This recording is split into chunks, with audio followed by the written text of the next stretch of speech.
off and taken yourself out of the holy Islam if you're ever in it to begin with. Say the Shahada right now.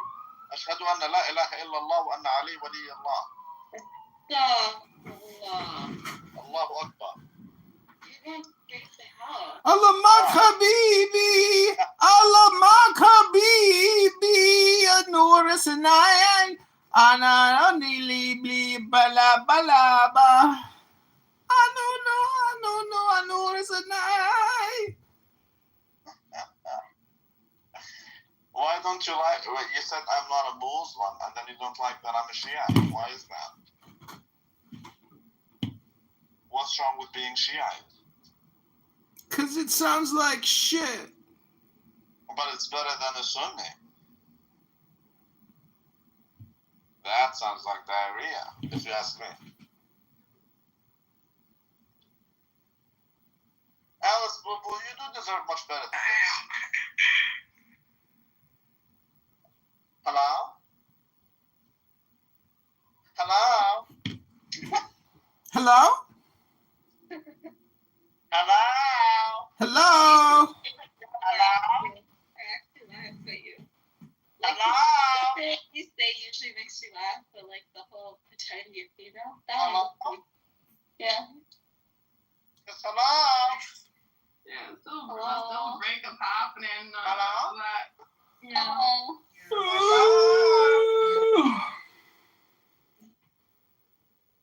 Yeah, I didn't. Well, I didn't at least like one. Alice, when are you gonna go out with me for steak? What? Like what kind of steak going? Free Palestine. Oh shit! Wait, I wanted to go from Free Palestine. Okay. No more Hamas, no more crime. Free Palestine. No more Hamas, no more shawarma. No more Hamas, no more time. I'll let you take you out for some steak. Free Palestine. No more shawarma, no more wine. Free Palestine. No more Hamas, no more wine. Free Palestine. I was a Turkish guy.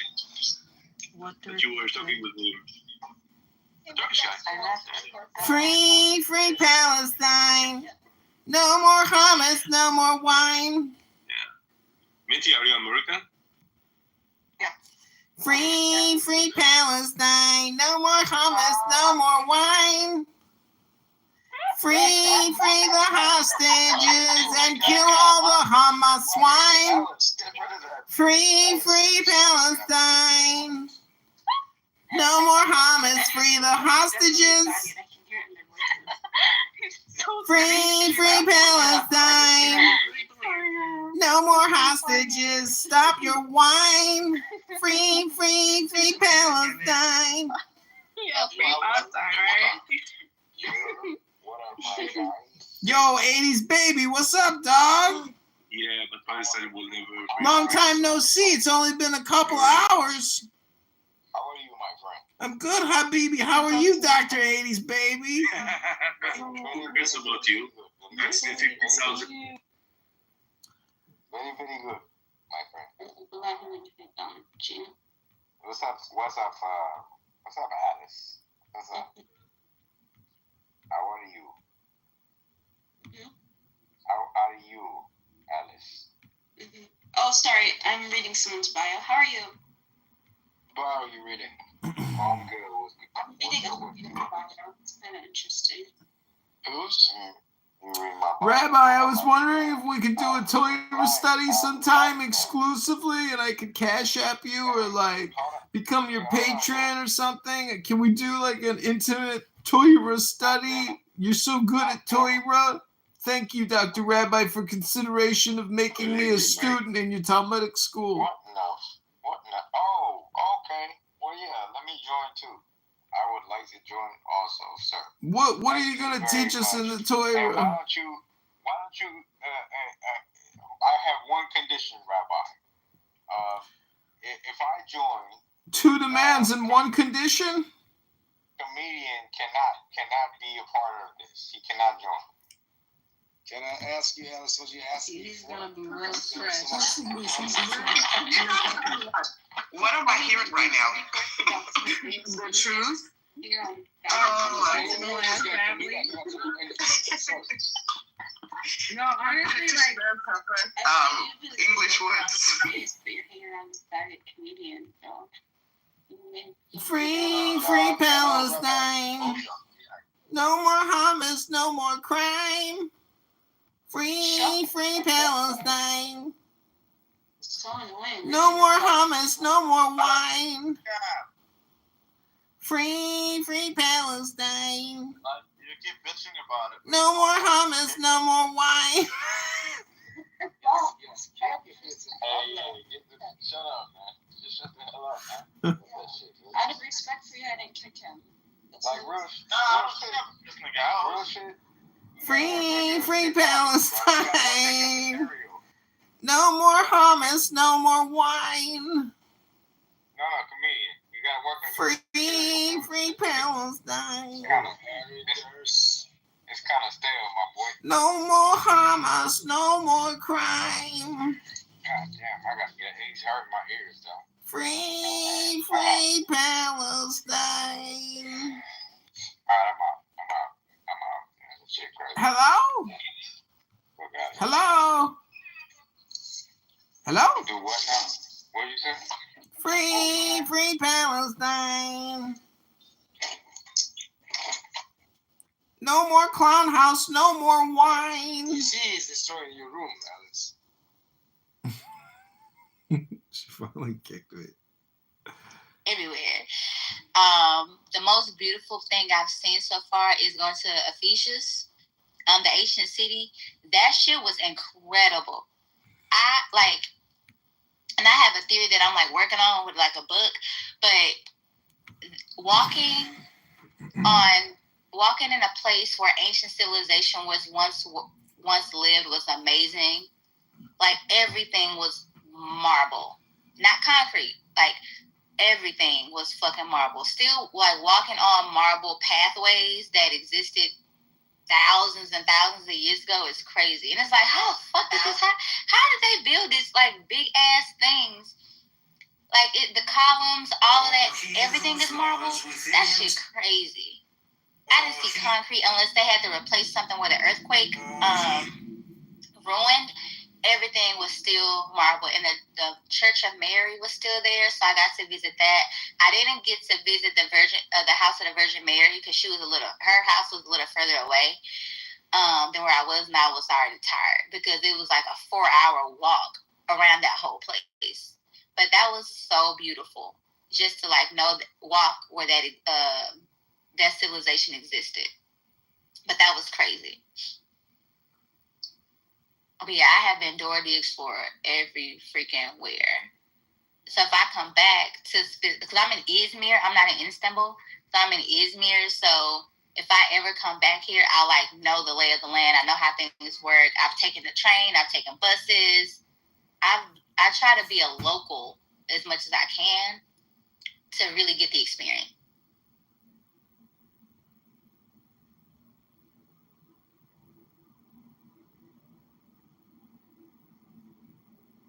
You're making me think of things that I want, places I want to go. Always want to go to Greece for sure. Well, don't slip. I was supposed to go to Greece. I'm mad. I was supposed to go to Greece. That was the whole point of coming here, freaking earth. Crazy. You can if you do share without voice. Okay. Free, free Palestine. No more Hamas, no more crime. Free, free, free Palestine. Free the hostages right now before the IDF kills all of you. Free, free Palestine. Free your mama from you, bitch. You free us from. Free, free Palestine. No more Hamas, no more wine. Free, free the hostages now. Free. Oh, finally kicked me. At the sign thing when you go to the house. couldn't even come in. Chris Brown today makes women sign. Hey, you in here? Oh, you got to sign this. I heard Justin Bieber used to do that before he got married. Everybody. Free Palestine. No more hummus, no more crime. Free Palestine. Free the hostages, right? In fact, we can go back and see that we passed through the Radcliffe Wave about 13 million years ago. And we'll No, I didn't kick her to talk to her, man. I kicked her because You did kick her I down. couldn't hear anything you You did kick her down. Free Palestine. No more hummus, no more wine. Free Palestine. Release the hostages right now, or the IDF will kick your ass. Free Palestine. They kicked me. And their hands and feet. Well, I don't remember any place in the Bible where Jesus said that Jesus was beaten. Don't be saying nothing. Y'all sound like a broken record. And y'all wait. Free Palestine. No more hummus, no more wine. Free All Palestine. right. Have a good night. I'm out with the troll. So, like I said, It's a super troll. all that with people, they hear it. Click on my picture. My shit's hyperlinked. It's an easy one, you know? Follow me.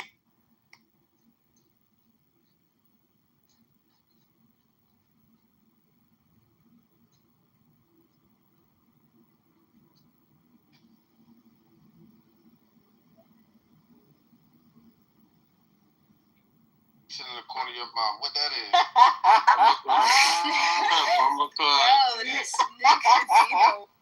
It's come get your room back here. Free Palestine.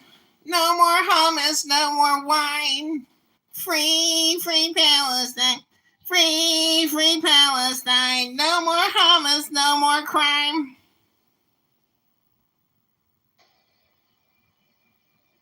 to go to Atlanta with nowhere to stay, no money. I had $146 when I got off the plane. Bitch, you had $146 and nowhere to sleep, nowhere to go. What did you do? And didn't charge me a quarter. I started.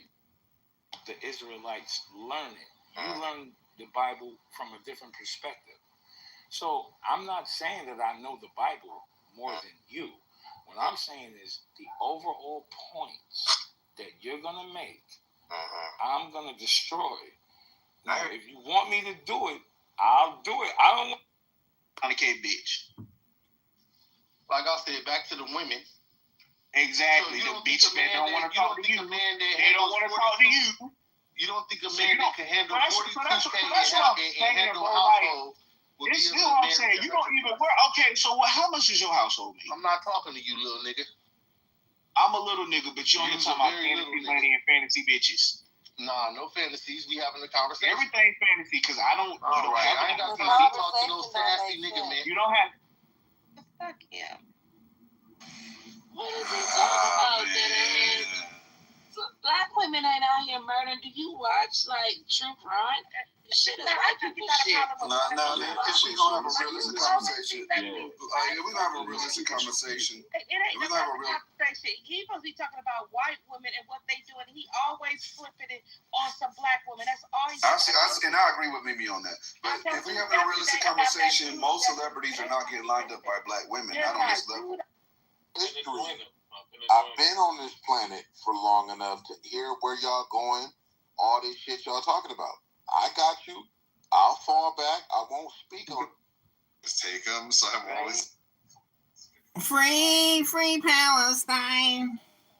No more hummus, no more wine. Free Palestine. No more hummus, no more crime. Free Palestine. No more hummus, no more crime. Free, free Palestine. No more hummus, no more crime.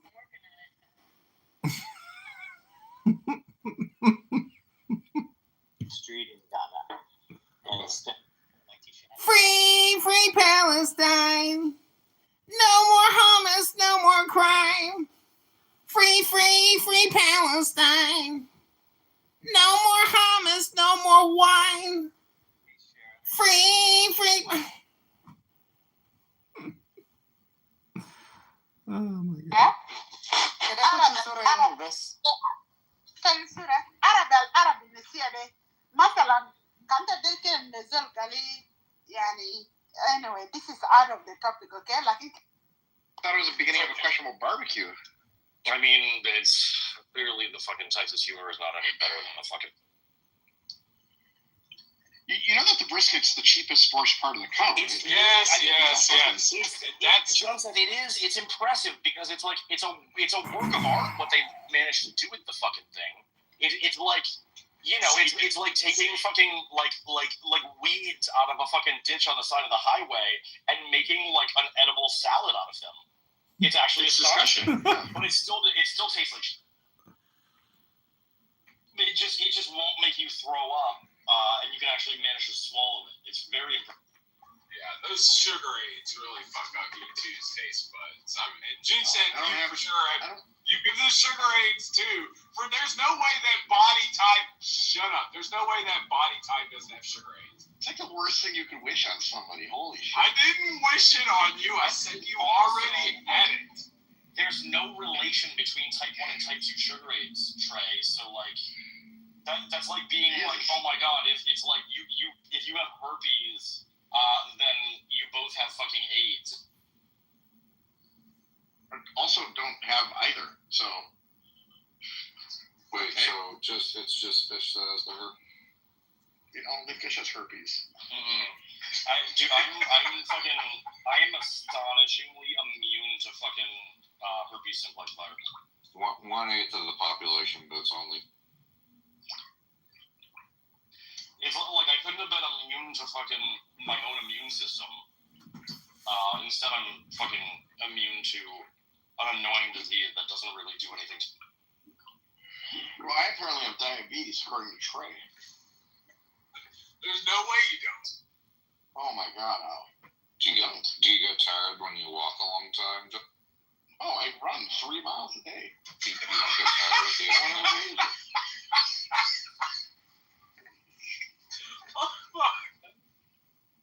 Sure, I'll record my run tomorrow if you want. Alright, let me see your 3 miles. We also feel joy and happiness because we're back in our home. I'll get to suffer later on. So we go back into I do hope I get to eat my words and I get to see you run 3 miles. I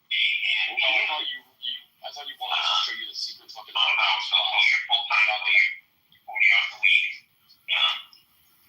Listen. The next time I go to Florida, matter of fact, I'm only going to eat barbecue and I'm going to eat a because it has been filled with holy acts. You definitely do not fucking go to like Sunday barbecue or like any of the fucking chains. That's not gonna work out. You will get slightly different styles in different places. I'm a big fan of like. There goes like the whole year of work. If you're like out of further retirement, you just lost a quarter, you lost $250,000. You're like, fuck. Are you talking about the vinegar type? No, I'm talking about the ribs that just the good Florida barbecue is Georgia or Carolina style and stuff. It's a mixture of styles. Yes, and they'll have like an array of sauces that you can like squirt on your fucking barbecue. So That's what you call that dog shit they serve you in Florida, a mixture of styles? Yeah, you've never had it. Mm-hmm. See, that's the thing. I'm literally in the water right now, doing my treading water for 15 minutes, which I do.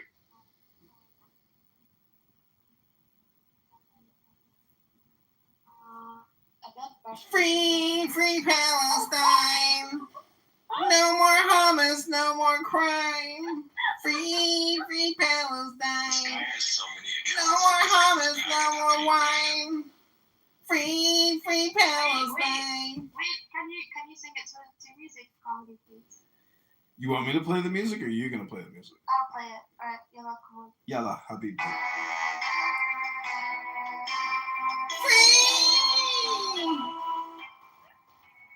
Free Palestine. No more music, it's a crime. Free Palestine. No more hummus, it's a crime. Free Palestine. No more shawarma, I'm gonna whine. Free Oh my God, did you like that job? Yeah, that was good. Free Palestine. All right, bro. No more hummus, no more.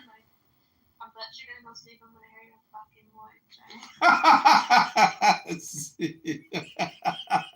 She's not gonna fall asleep. She'll be remembering the sigh of torture. She told me she don't really like him. Oh my God, this nigga is back.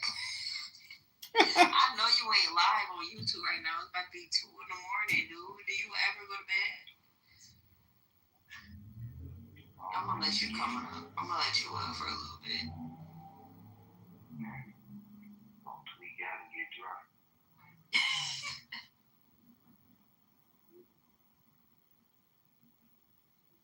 Come up, Republican.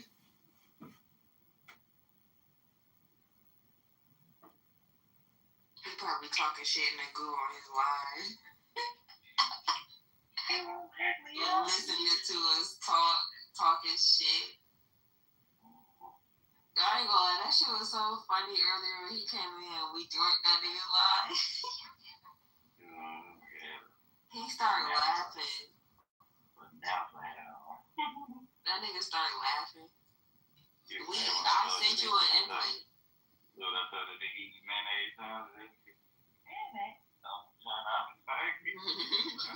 She said mayonnaise. That shit was funny as fuck.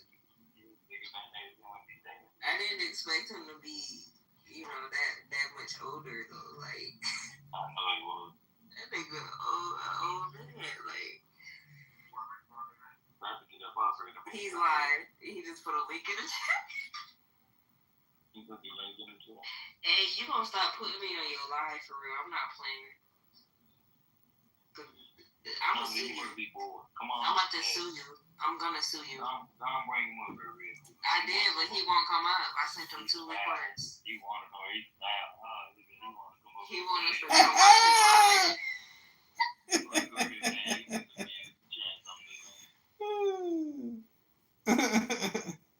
Sit for comedy, don't let it comedy. Yeah, fuck comedy, bitch. It's worse than. Hey, what's up, everyone? What's up, Joe? Welcome, guys. This is Talking Games. I'm pissed. We're all Phil's things, man. That looks like break it down. Let's also count. Sorry, I can't even talk somebody can both do it. Respect everyone. I love everyone. What are you talking about? I'm talking about in just now. Documentary on the history of Party Unexploited. It's in the Free Palestine.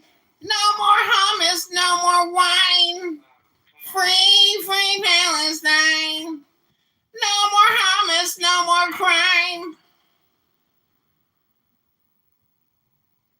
But see, even with the time room, you gotta be a rising of the Gauls in Italy as oppression. Free Palestine. No more hummus, no more crime. Free Palestine. Carry on, G.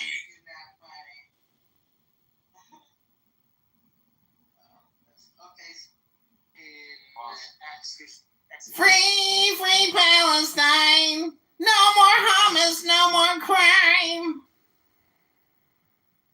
It's gonna be driving these people crazy. Oh, so funny. Oh.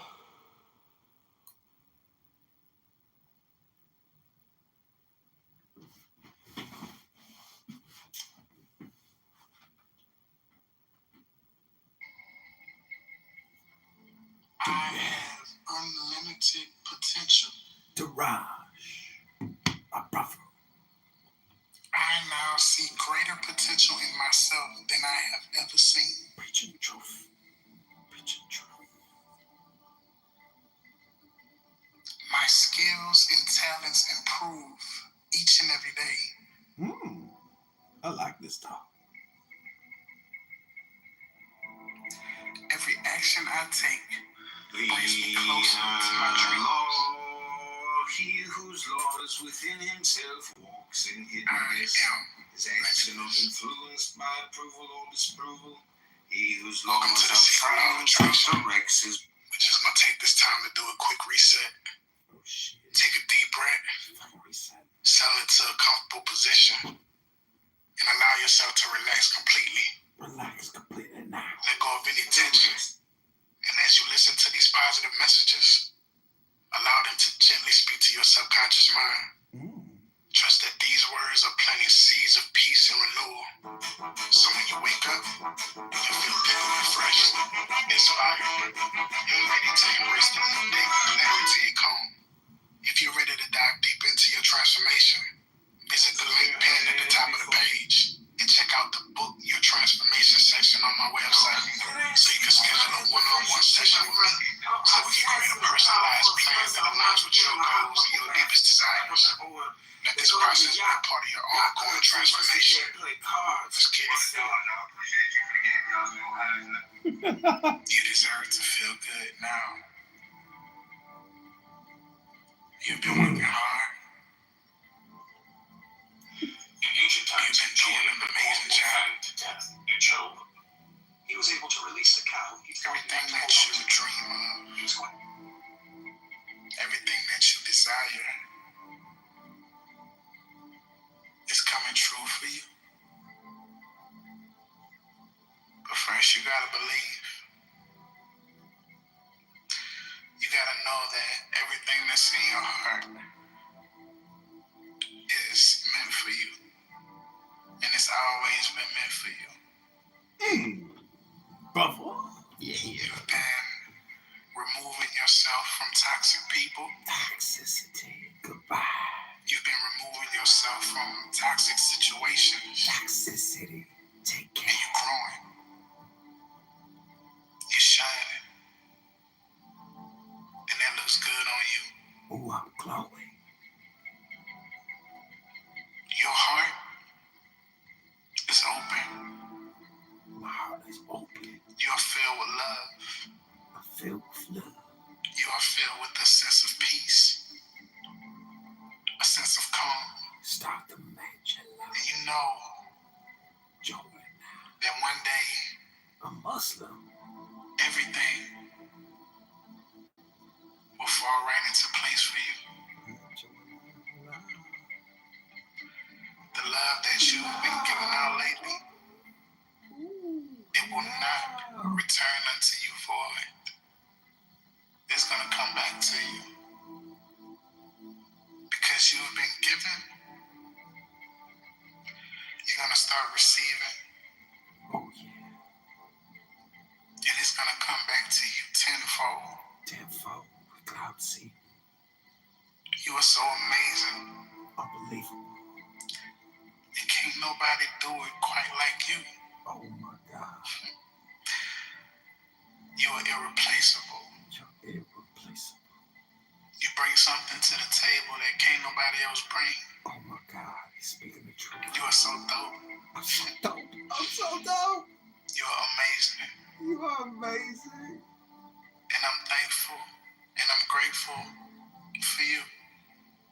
Thank you. Thank you. Hello? I love your smile. I love you too, brother. I love the way you laugh. I love the way you laugh too, brother. I love everything that makes you, you. I love that about you. Not only do I see it, but everybody else sees it. No! You are worthy. You are deserving. I deserve it. Your light shines through all of the darkness. My light shines through all the darkness. You bring light to everyone around you. Thank you, Prophet. They need you. You were sent here to help heal the world. And you're doing an amazing job at it. You seem to always fall into the right place at the right time. Hello? You're always meeting with the right people that's going to take you to the next level in your life. Oh, yeah. You're hot. You're not afraid. You trust. You know that you will always be led right where you need to be. We trust him. You've been striving for more. And more is what you're going to get. Why?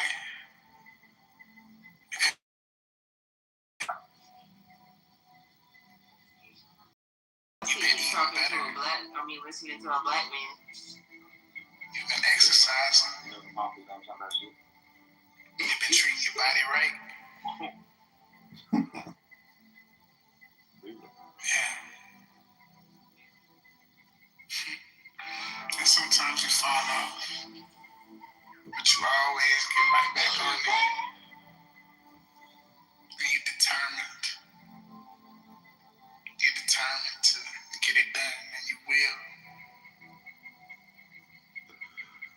You are so full of light. I can see the light in you. It's my man Daraj, giving us the positive, high frequency vibration. Behind all the hurt, Neurolinguistic above. behind all the pain, behind all the suffering, it's this beautiful light. Bright light. And you've always had it. And you've been unraveling, releasing and growing stronger. So you can let that light shine. Hey, comedian, It's gonna shine for sing everybody that to song see. for us like you did the other night in Benji's room. Which song Pause was your affirmations for a second, okay? Which song was it? I don't remember the song that I sang in Benji's room. What was it?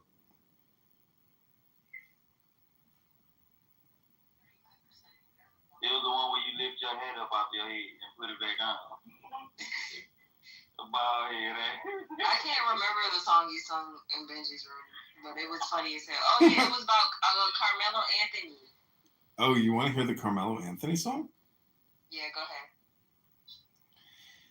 Free Carmelo Anthony.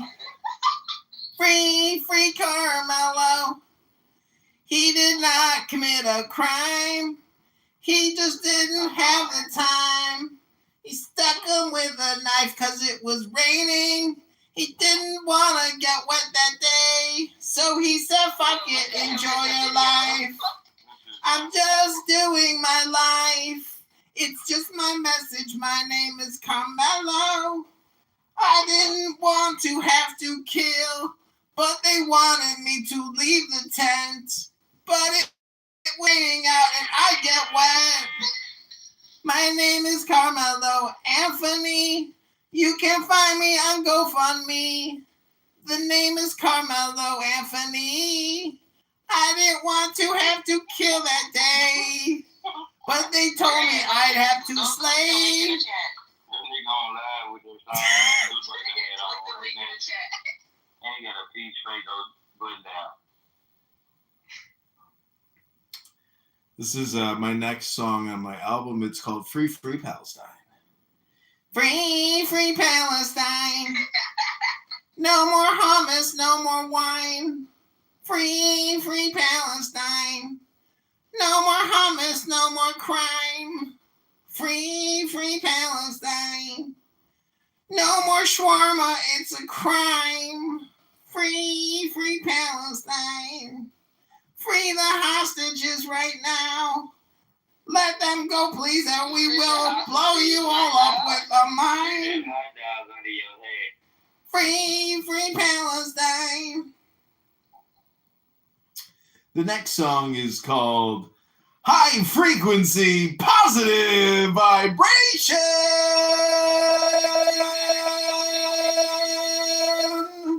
I'm gonna look at it when I stop driving. He cheesed hard as hell when he said that. You said pink when you said that. You said plain colors your shirt on your back. Pink on shirt on there. There you go. Dre, you said you clicked it? I'm gonna wait till I get home. I'm driving right now. I'm gonna look at it when I get to the house though. Okay, it might be gone because it's live. He on live. That shit is hilarious, bro. Which link is it? You want us to join your live next? He put up another link. He put up another link. The one you did or the two at the bottom? No, the one comedian did. The first one or the second one? Both of them is the same one. Oh, okay. Hold on, let me see if I can do it. He think he got fans now. Look at him. It's like he think he got fans. Look at him. His hat lane. He happy as hell. Well, every time you smile, your hat lane. Submarine hat ass. Dude. Yawn and shit. I ain't get real bad. Okay, I'm gonna put a new hat on. Just give me 1 second. He shook his head, yeah.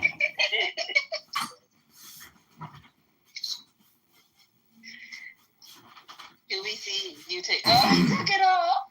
I don't see nothing. It's a black screen.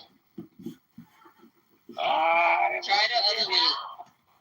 Let's see your outfit. This nigga, he putting on the fry. I knew you was one of those, bro. Stand up, bro. I knew you was one of those. Free Palestine. Bro, I can't. No more homicides and crime. Free Palestine. No more homicides and crime.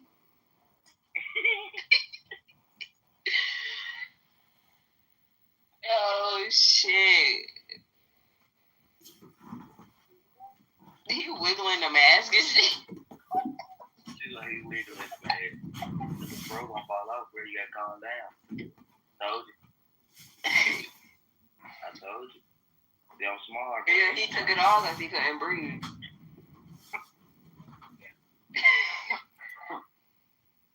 He used to be in the DC National Guard. Oh, did you guys run together? Yeah, he was our side hustle, the DC National Guard. And I in my unit. He was just in my unit. Now, Nicholas Terza claims that he knows Hegseth from the DC National Guard, but we spoke to a senior official at the Pentagon who said that's not true, that Hegseth has not ever heard of this man or seen him. Well, what do you think the intent is? Is it like, do they want to hurt America? I think they don't care who they hurt to enact the change that they see making America a populous, conservative, free market. He got two different phones and two different angles. Come on, man. Stand up, let us see the face, man. Overthrowing elections. Constitutional states, the police hands down happening. He's legitimate. He's generally moral, pretty everywhere. He's resistant, everything he does. James O'Keefe here in Arlington, Virginia, in front of the Pentagon. The branch chief inside the Pentagon saying on hidden camera he's going to resist against Trump and Hegseth. Now, since President Trump was elected and assigned Pete Hegseth as Secretary of Defense, the DOD has faced a number of leaks in the past few months from employees inside the Pentagon. There's some type of deep state forces that want to make sure you don't stay there. They've come after me from day one, just like they've come after President Trump. I mean, I've gotten a fraction of what President Trump got in that first term. The Secretary of Defense, Pete Hegseth, has been going on media interviews expressing that there are people within the Pentagon who want to resist the president and hurt his policies. I know exactly why I'm here, to rip out the insidious ideologies and not compromise and not back down, to reestablish standards and accountability. Nicholas Terza, a branch chief within the DoD, expressed dissatisfaction with his new boss, Secretary of Defense Pete Hegseth, claiming he is too young for the job. So I'm assuming that your boss isn't Pete Hegseth. Ultimately, he is my boss. Okay. But this is insane. I actually know Pete Hegseth. You do? Like personally? This is so crazy. Like, that's not a good reflection on me. That's a bad reflection on Trump. Like, nobody I know should be the Secretary of Defense. Like, he's insanely young to be the like, and he wasn't that high up in the military. He used to be in the DC National Guard. Oh, did you guys work together? Or? Yeah, I mean, in our side hustle in the DC National Guard. And I met him in my unit. He was just in my unit. Now, Nicholas Terza claims that he knows Hegseth from the DC National Guard, but we spoke to a senior official at the Pentagon who said that's not true, that Hegseth has not ever heard of this man or seen him. Well, what do you think the intent is? Is it like, do they want to hurt America?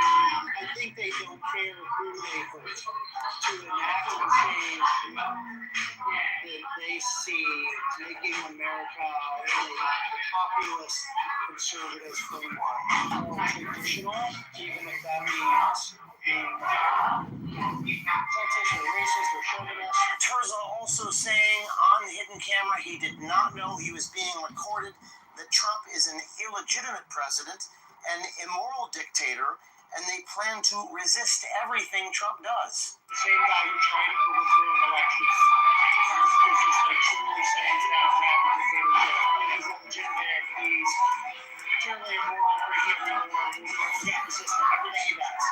I am a very patriotic person, and I've never been less patriotic. Now, the reason this is concerning, the Department of Defense is often directly responsible for the president's safety in the event of travel, events, campaign rallies, and everything else. What's your least favorite thing about that? That he utterly lacks any moral. The worst thing about him is his utter lack of moral. The second worst thing about him is how stupid he can be. Should the president's safety be entrusted with people who believe that he is illegitimate and immoral? And here we have a field trip. Let's take a look. People are coming in. Hello, everyone. How you doing? This is James O'Keefe reporting live in front of the Pentagon at the Memorial, Air Force Memorial here in Arlington, Virginia. Stay tuned. The same guy who tried to overthrow an election. All working? Yes, all good. Actually, I want to start by asking you about the meeting that you had in the Oval Office. How do you feel that you could have handled things better with the president and vice president? The meeting in the Oval Office, it did not help Ukraine. We spent nearly $200 billion to the defense of Ukraine. There are lots of questions about where...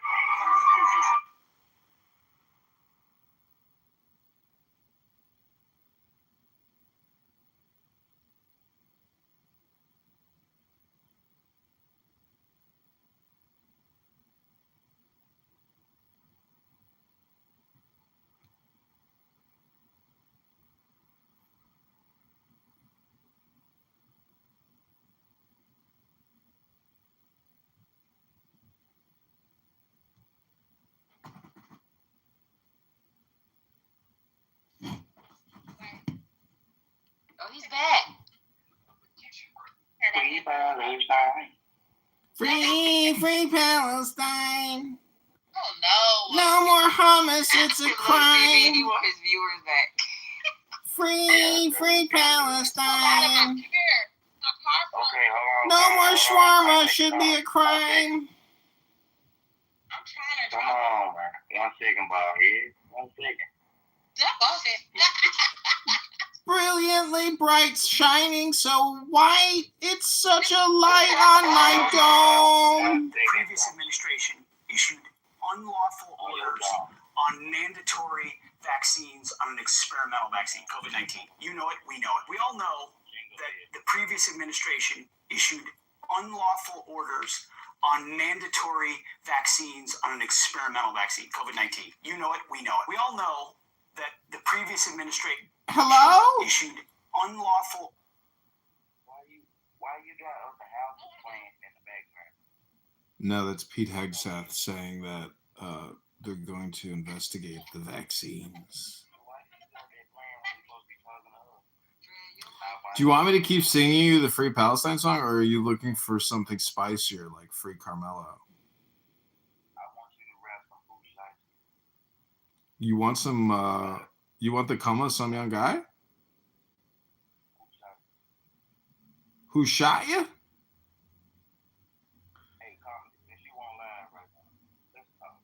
You want some Biggie? Funny with the money, yo, you got me mistaken, honey. I don't want to rape you. I just want the papers, the visa, capisha. I'm out like the papers. Who the head Clown House Cumacho?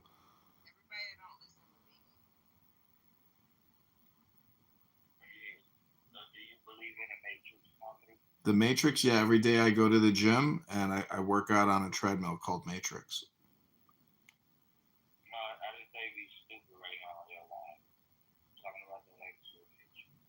Hello?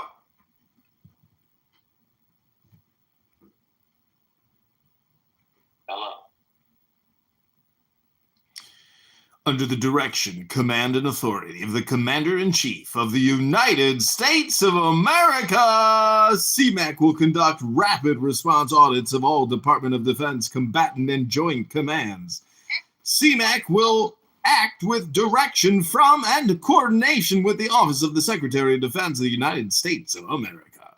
CMAC will function to realign the service component branches of the Department of Defense back to its core mission: defense of our constitutional republic abroad through strength at home. Terminal objectives: observe, identify, coordinate, course correction, azimuth check, restoration, presentation, and self-termination. Conduct observatory audit of all Sikh COCOMs immediately upon order from the Sikh. Nobody watching you say that shit. Like, Nigga, that's fucking Adderall. Goddamn.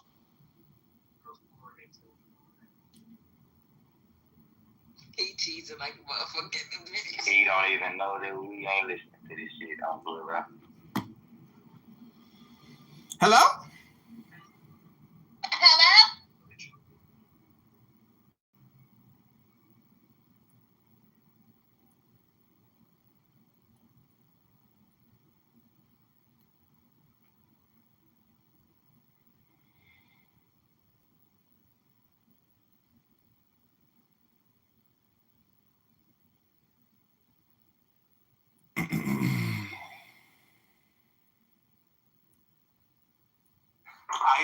How you doing, sir? Good. Good to see you. It's been a while. Man, good to be here. Good to be here. So, it's been, 4 years, 2 months since January 6th.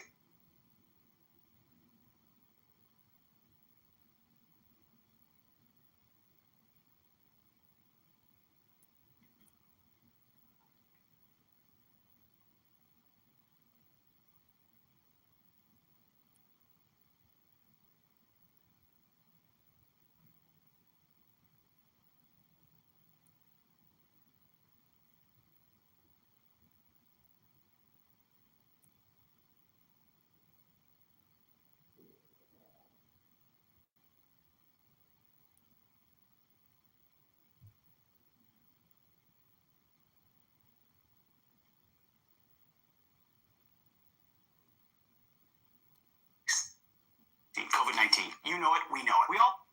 What? I know these.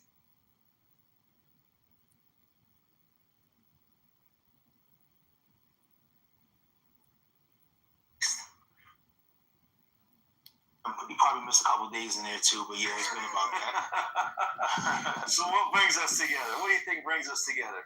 Well, we probably wouldn't have met had January 6th not occurred, but obviously January 6th is here. It happened, and it brought us together here. Both of us are trying to get answers and find out the truth about what occurred that day, and probably some other things too. We want answers for. All right. So what I'd like to do is over the next hour, we're gonna have a conversation where I want to kind of lay out to you and anybody listening in of what my was from what I was involved in exposing what I thought and what now more evidence is proving to be that there were constitutional violations to the electoral process, which ultimately culminated in January 6th, the way it played out, as well as, as part of that, I started doing an investigation into the leadership of those within the Capitol.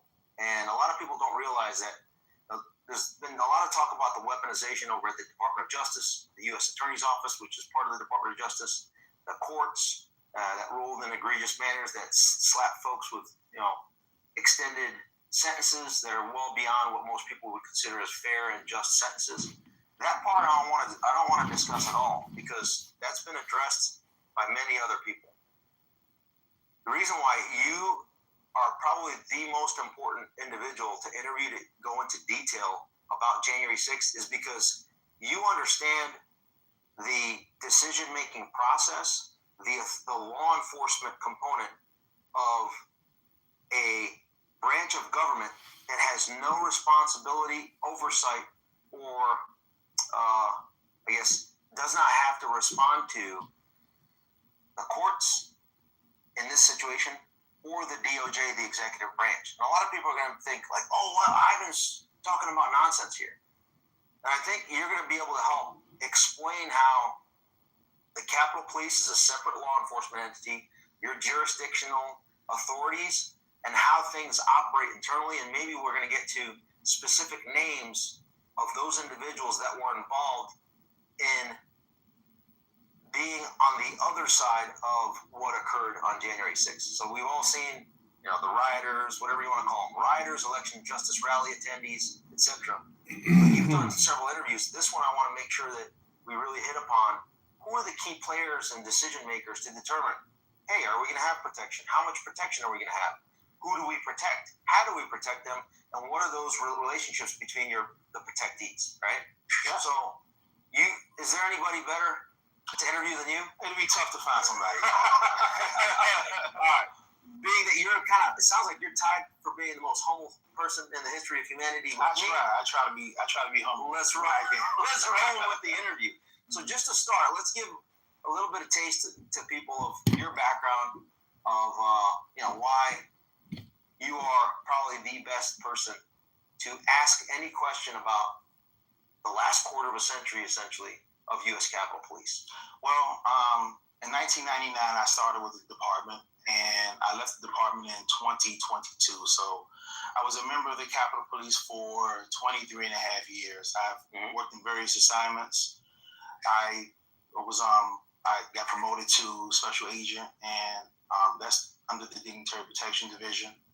And now when you go through, sorry to interrupt, because I know some of the components and training that goes on based on my background. When you say special agent, what training do you go through and where do you do the training? We trained at different locations. It depended upon what the training was.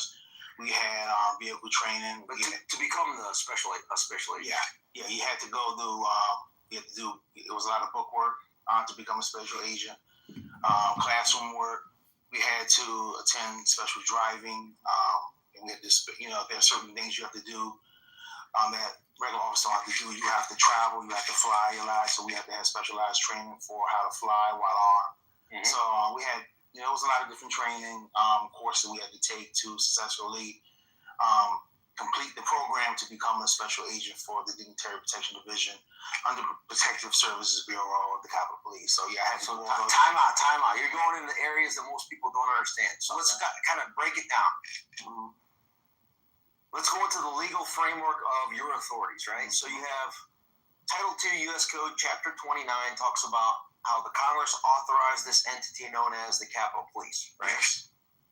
And within that, you have above that guides the Capitol Police decision making is the Capitol Police Board, right? Correct. And that's appointed by the Speaker of the House, Senate Majority Leader, through the two sergeants at arms, and then architect of the Capitol. It's kind of like the governing body, right? Yes. Underneath that, you have a Capitol Police Chief, and then from there, talk us through who is subordinate to the Capitol Police Chief, and how does that break down to operationally, intel-wise, and then protective services? If you can kind of talk through that. I can. Right now, the Capitol Police, they have three different bureaus. You have Training Services Bureau, you have the Operations Bureau, and you have the Protective Services Bureaus. You have 3 different bureaus. And you have an assistant chief under each one. Over top of each one, the chief of police is in charge of the assistant chiefs for all 3 of those bureaus. So that's how it works. Protective Service Bureau is the people who are like criminal investigations, dignitary protection. Training is pretty self-explanatory. They're in charge of training. When you say dignitary protection, what does that mean? That is, you have members of Congress that are in the positions of leadership. And you have special agents that protect those members of leadership. It should be, I believe it's 9 specific members of leadership that they protect. But wherever they go, the agents go. So wherever their home states are, the agents travel to their home states. If they're going to a different state for an event, if let's say for argument's sake you have Mike Johnson, and he's going to Texas for an event, you're going to have an agent or maybe 2 agents go out there and do the advance, and they're going to make sure that they have a plan as far as running the routes. They're going to know where he's going to be at in case of an emergency, where the closest hospital to the event where he's going to take him to. So they're going to set all that stuff up, get his hotel reservations, and make sure all that stuff is set up. So when he hits the ground off the airplane, they'll take him right to wherever he wants to go, whether he wants to go to the event, whether he wants to go to his room. And they're going to make sure that the plan is written. For the most part, they have, it's a lot to do advance work, so I can't go through all the right. So, yeah. But just to let you know that they provide protection for him wherever he goes, anywhere in the country, anywhere out of the country. Capitol Police is going to have special agents there to protect him wherever he goes. So the other bureaus are training to make sure that people are capable, the officers are capable to run protection of the buildings, right? Correct. Well, yes. Separate from that, you have the dignitary. Well, they also make sure that they're also training. Also make sure that they're wherever they go. Whether if they go to patrol division, they make sure that they're equipped and ready to be patrol division officers. If they're going to, because those same officers sometimes they finish training and they go right to PSB, Protective Services Bureau. So they make sure that the officer training is responsible for that officer, the new recruits, to become solo beat officers, so they can be police officers and know their duties and their responsibilities. When you say patrol, though, is that the vehicle checkpoints that are around throughout the Capitol outside, or does that include also? Those are the divisions. Patrol are the guys that are in the cars driving around. The ones that the checkpoints there, they belong to the divisions. Like the House Division has officers, and it's called tips.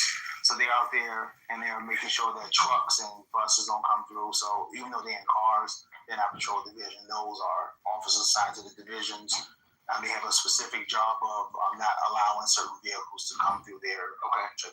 So you said divisions. That falls under which bureau?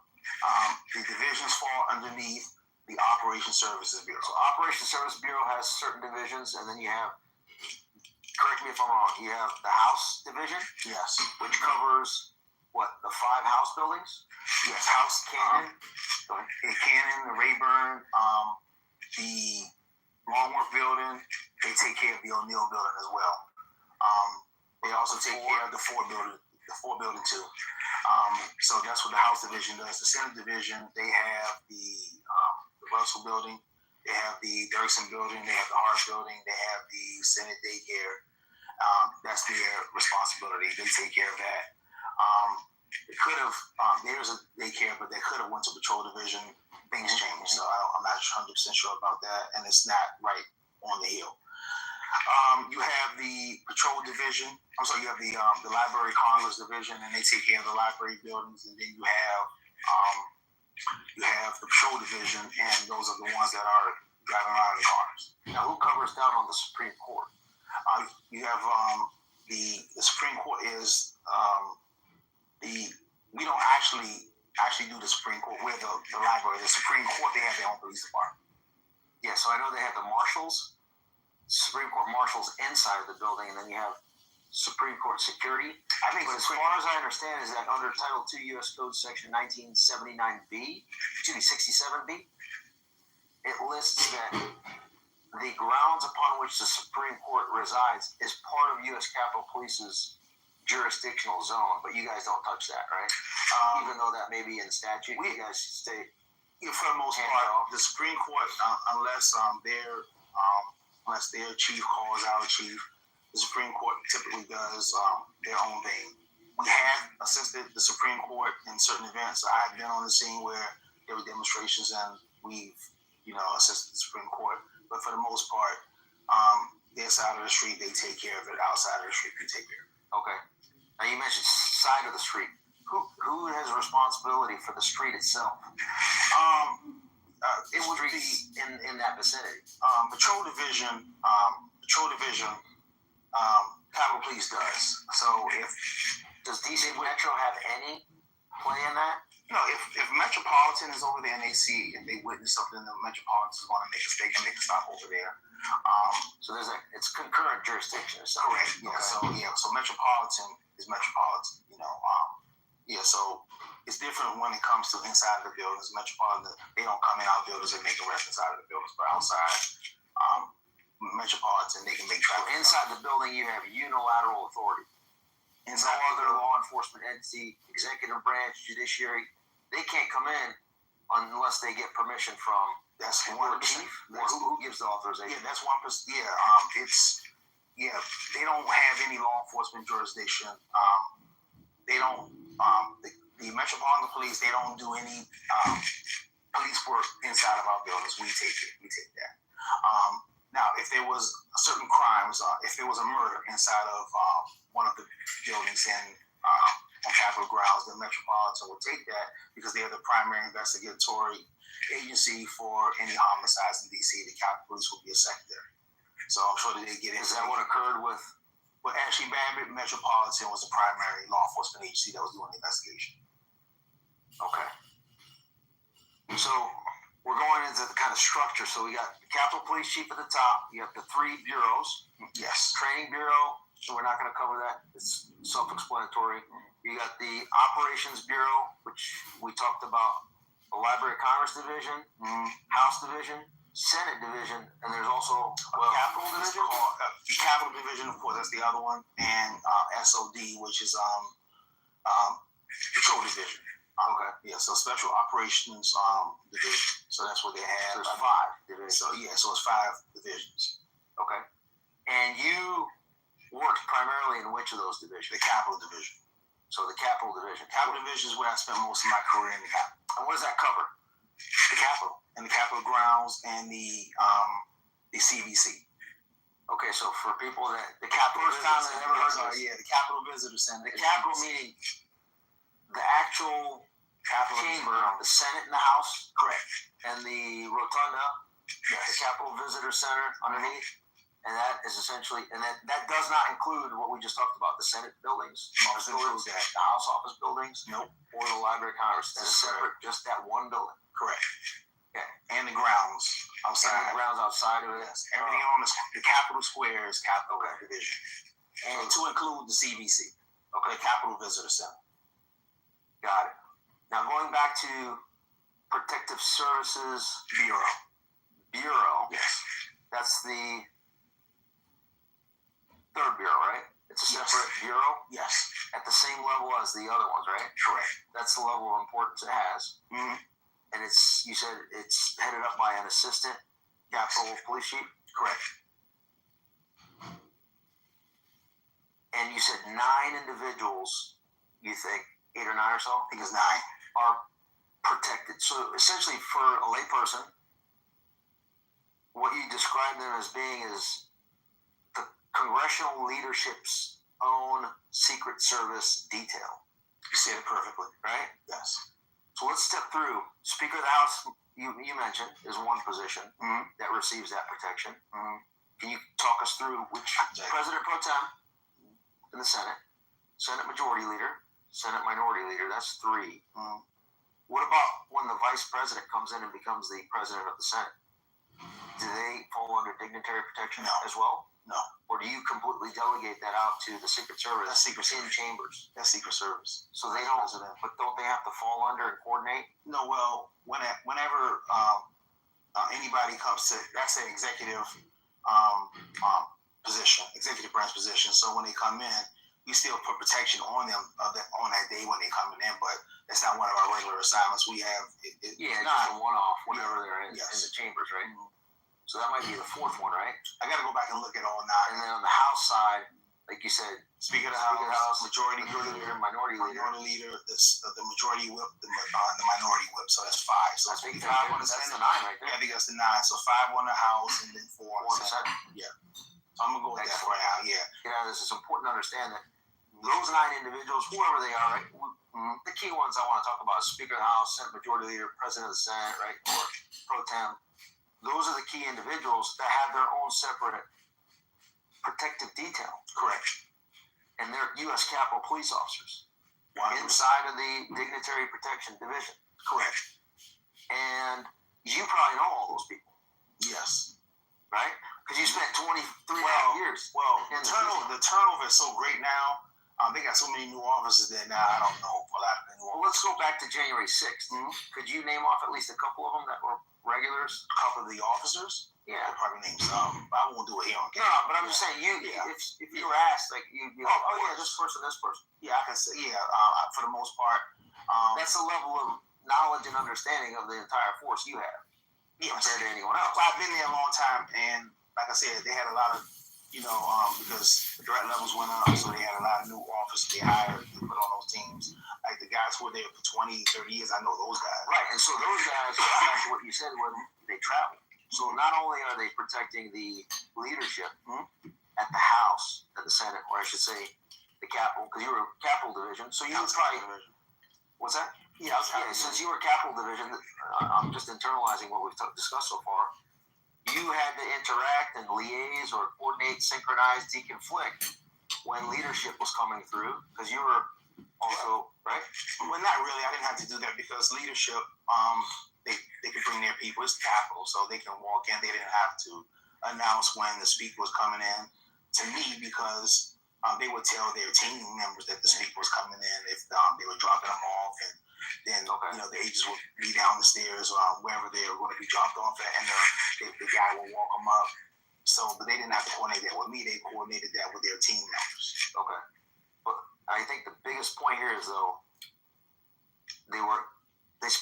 these officers spend a lot of time with the leadership, both when they're working in DC and when they travel to their home district. A hell of a lot of time. And at the home district. Yes. So they're literally damn near living with their protectee. When I was an agent, because I was on the department for, like I said, 23 and a half years. 2 of those years, for the most part, I was on the detail center after the anthrax attacks. So I spent a gazillion holidays during those couple years of eating my dinner at gas stations and grabbing, so everything was closed. So I would go grab burgers.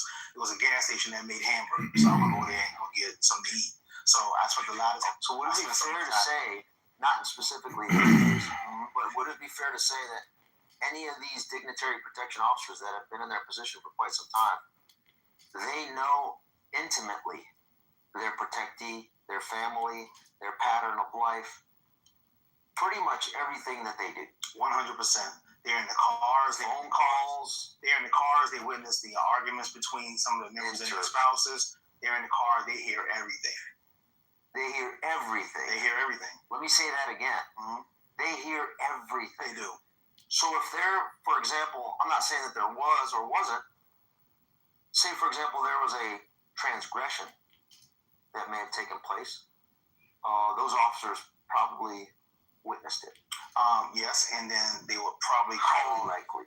Well, I would say if that occurred, and it was something that was they felt uncomfortable with, or something that they believed that Capitol Police leadership needed to know, then they would probably call and speak to their officials, and the officials would send it up the chain if it was something like that.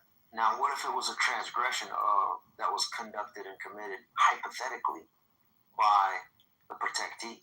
They would probably either keep it quiet or they would report it up to whoever was in charge of dignitary protection, probably their official, or maybe directly to the, whoever was the head of their unit, captain or a lieutenant.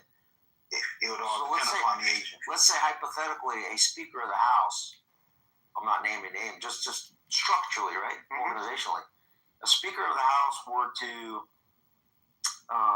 be disappointed in an officer that is protecting them. What could that Speaker of the House or Senate Majority Leader? The Speaker would make a call to the police chief, and then probably the next day that officer would be back at the Capitol screening bags. He'd be out, or he'd be moved to another team. He'd be placed on routine where if a visitor came, if like the Capitol, I don't know if you know this, but like whenever we have the physician's office there. So when the Supreme Court attending physician, yes. So when the Supreme Court members need to go to a doctor or whatever, they would come to the Capitol. So I assisted, like when I was an agent, I was on routine for that day. I had to go get Clarence Thomas, and I had to take him to the attending physician's office. So they could have that routine officer just running Supreme Court members, Supreme Court justices to the physician's office. So if you had someone that was visiting somebody like from another state or head of state that was visiting the Speaker of the House, you would have, and he's going to have armed protection with them that whoever came to go visit the member, if he's a president of Ethiopia, and he came to visit the Capitol, he may have armed guards with him. Right. So you would have a Capitol Police dignitary protection agent be with them and do the escorts. Also, the dignitary protection is not only so regularly it's with the 9, but then in addition to that, an additional duty would be if there's a head of state or, I guess, Speaker of the House equivalent from another country coming in. Correct. That would also fall under the jurisdiction of the Dignitary Protection Bureau. Yes. Okay. Yeah, that makes sense. Yeah. So then going back to what I was talking about, if an officer has observed some transgression of his protectee that was maybe so egregious, does that also give that officer some leverage in keeping their job? Of course. In the event that officer has made a mistake or is committed a transgression themselves. 100%. So let me go into a little bit more detail on that. So let's just say, can I use you as an example?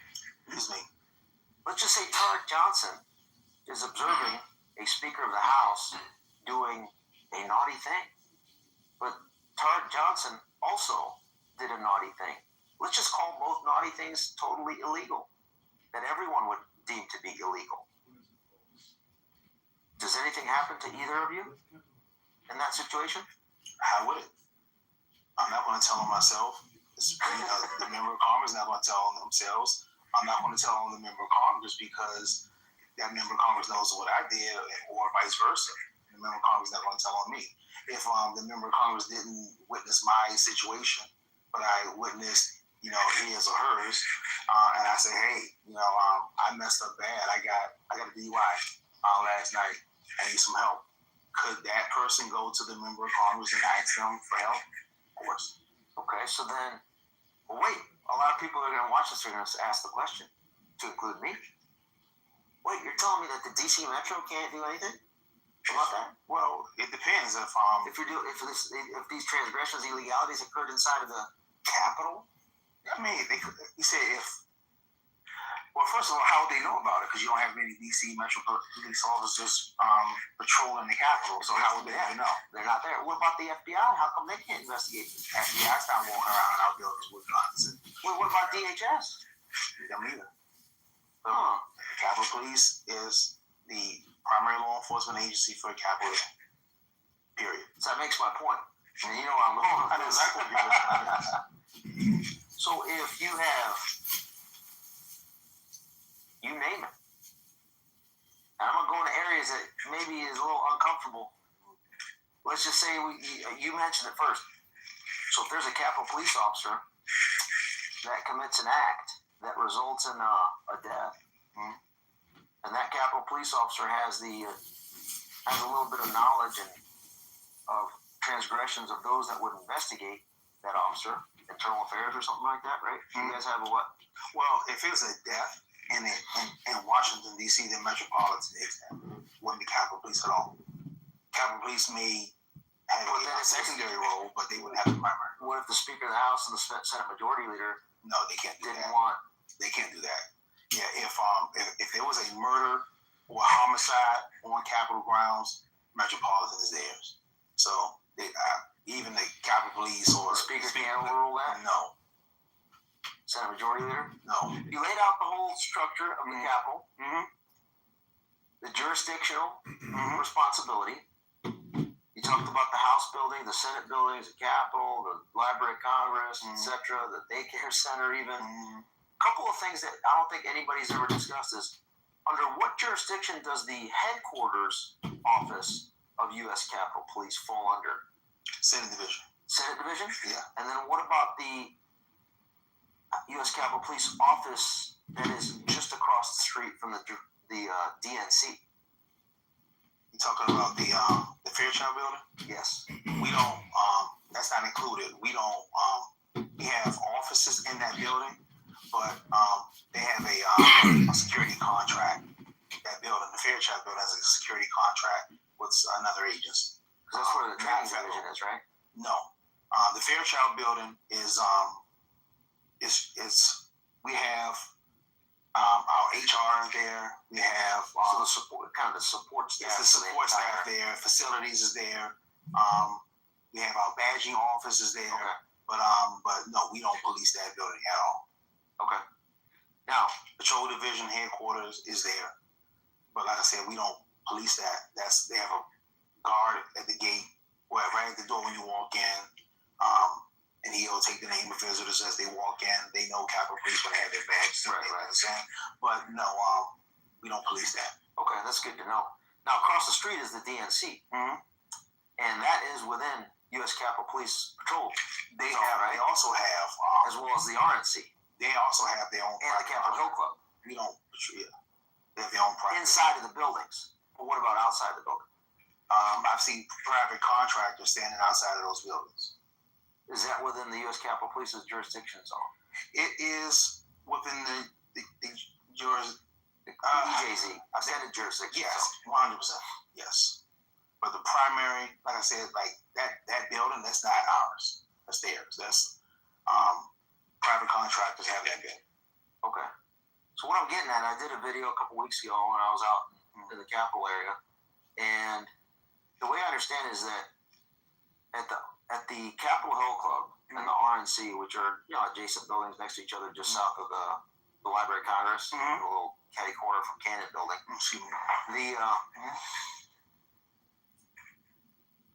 A lady identified what appeared to be a pipe bomb, right by a dumpster in the back, kind of alleyway. And then she went to the guard shack, which is right back there. Some of these belong to alleyway. And reported that she saw a suspicious activity. That then was reported to the head contractor for security at the RNC, a gentleman by the name of Ken Capolino, which you may know. He was a U.S. Capitol Police officer prior to becoming the head of security at the RNC. No, I don't know him. And he then called it in to, I believe, and there's an article about it out there, U.S. Capitol Police, because he said that he could have called either MPD or U.S. Capitol because it was a concurrent jurisdiction issue. But the reason why he called U.S. Capitol is because he knew who to call and he had been at U.S. Capitol before, so that was immediately called in. If something like that occurs, what's the jurisdictional investigative path? So if U.S. Capitol Police officers are deployed to take a look at that, I'm talking solely on the RNC Capitol Hill Club component, because DNC is different since allegedly Kamala Harris was there, and that starts to bring in Secret Service assets as well because she was the vice president-elect. But if we just focus on the RNC component of it, can you step as much as you can in as much detail how that investigation would take place on a suspicious package? Yeah, so whoever made the call, and they called Capitol Police is going to respond to that, and I'm pretty sure that they got there quickly, so when they responded there, it's determined that, like, I don't know exactly where it was found, but if Metropolitan gets there and they arrive and they'll discuss who's the primary, and then if Metropolitan is needing a primary because it's their area, so then they'll take it. They'll take the primary. Capitol Police is probably still hanging around just because of where it's located at, but they'll make the decision who's a primary, and then they'll start working it. They can work it together. I wasn't on that unit, so I don't know exactly. So asset-wise, do you feel that the MPD is more equipped to investigate something like that, or U.S. Capitol? I haven't worked. I wasn't a bomb guy. Okay, so I don't know. I know our bomb. Well, I'm a police officer, so I'm always going to think that. Yeah, they had a from what I could see, because like I said, well, I'm not even going to guess. I can't say, because I don't want to say that the Capitol Police's bomb team, we have more resources, because I don't know. Would you say, but U.S. Capitol has that capability? 100%. MPD's got that capability. To my knowledge, yeah. So yeah, because they had their own bomb team. Yeah. But then it begs the next question of, at what point did they start to engage the FBI and the ATF could potentially start to come in to that? Do you know anything about it? I might be asking stuff that you may not. I didn't really follow the because I get my honest opinion. I don't think they ever want to find that pipe bomb guy. Why do you think that? Because if you find that pipe bomb, do you know what that would lead to if you find that guy? Please. So let's say for argument's sake, you find out that it was John Smith who had the pipe there. He lives in Roanoke, Virginia. Address is XXXX 55 Avenue. So they find that guy. Hey, I'm the it was me. First of all, you know how many years in jail that guy's going to get? So that's number one. Number two, he's going to have information. He's going to be able to tell you who had him do that or deliver that pipe bomb there. It's going to lead to some awful revelations. So no, that pipe guy, if he's still alive, you don't think even with FBI Director Kash Patel and incoming now deputy, I think they will never be found. So I'm giving my opinion. So I'm finding out tomorrow, right? But because I said that. But a lot of people, I don't think they ever want to find that. A lot of people on X say that I was a pipe bomb. This is the first time I'm hearing really? Somebody really said you were some idiot account. Yeah, because that pipe bomb was tall. He was tall, wasn't he? No, he's actually when they funny you say that. So they put it out. The FBI, when they came out with their investigation, the second one in December, 5'7". So I'm 5'7". Interesting. No, I mean, at the end of the day, I would like to know who the pipe bomber was for personal reasons, because once they identify who it is, then I'm fully exonerated with anybody that thinks that I don't think you're the pipe bomber. I don't think they ever want to. I don't think they ever. And I go on record. I give my opinion. I keep giving my. I never want to be right. I don't think I was at anybody. We're never going to find out who the pipe bomber is. For full disclosure, I was at Freedom Plaza in the VIP tent at the same time that they had the video of him walking around. Yeah, so I'm sure. I don't know. Maybe a girl, right? Maybe. I think if you were the pipe bomber, they would have found out already. That would have been pretty. Probably people on there. There's people on there who want you to be the pipe bomber, so they can say, "We got that." So they can roll me up. We got this bastard. Luckily, I wasn't. Yeah, they wanted me everywhere. They wanted me in the Capitol. They wanted me everywhere. They didn't try to get me on anything. Luckily, I had to urinate that day. I couldn't get anywhere near anything nefarious. They never want to find that guy. He leads to too many revelations that people probably don't want. So I take that as a challenge, personally. If you make sure that you are wrong. If you find them, I'll owe you dinner. Okay. And I'll buy. No. You celebrate. Well, actually, no, you could buy it because you're gonna probably be rich if you find the pipe bomb. Is there a reward out for the pipe bomb? I think it's $500. No, $5 million. Yeah, you buy me $5 million. You find the pipe bomb, I'm taking the dinner. We get more than $5 million. I might start looking for that guy. Yeah, I should do that. Hey, I didn't know it's $5 million, really. Yeah. Yeah, I guess I should be motivated by money more. Yeah, I might start looking into them. No, I've been kind of looking, snooping around.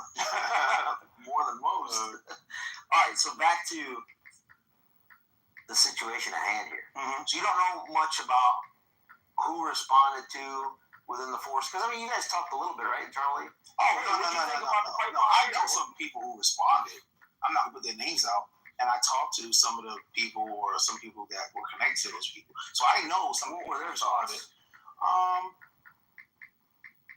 I think they were more concerned about, what was happening. I guess I think they could have figured out what was happening when, as far as that when you find a pipe bomb, when you find a bomb or any improvised explosive device, it's going to pull resources to that area. So I think they were concerned, and then they knew what was going on at the Capitol. So I think that they were concerned that those devices were used as tools to pull resources away from the Capitol. That's exactly what Ken Capolino, I think that's what they were. I think that's what they were feeling. That's what they were thinking. So I did. Was it quite a bit of resources that were deployed? Yeah. You're not going to send 2 officers for a bomb, you're going to send a bunch of people to each one. And so, what impact do you think that had? Oh, we had less people at the Capitol. I don't think it would have made that much of a difference anyway for the resources they pulled, because I was there that day and there was way more people than we could have handled there anyway. So, just losing more people didn't help us, but I think that was the intended purpose to pull resources away from the Capitol. I believed that then 4 years ago. I believe that now.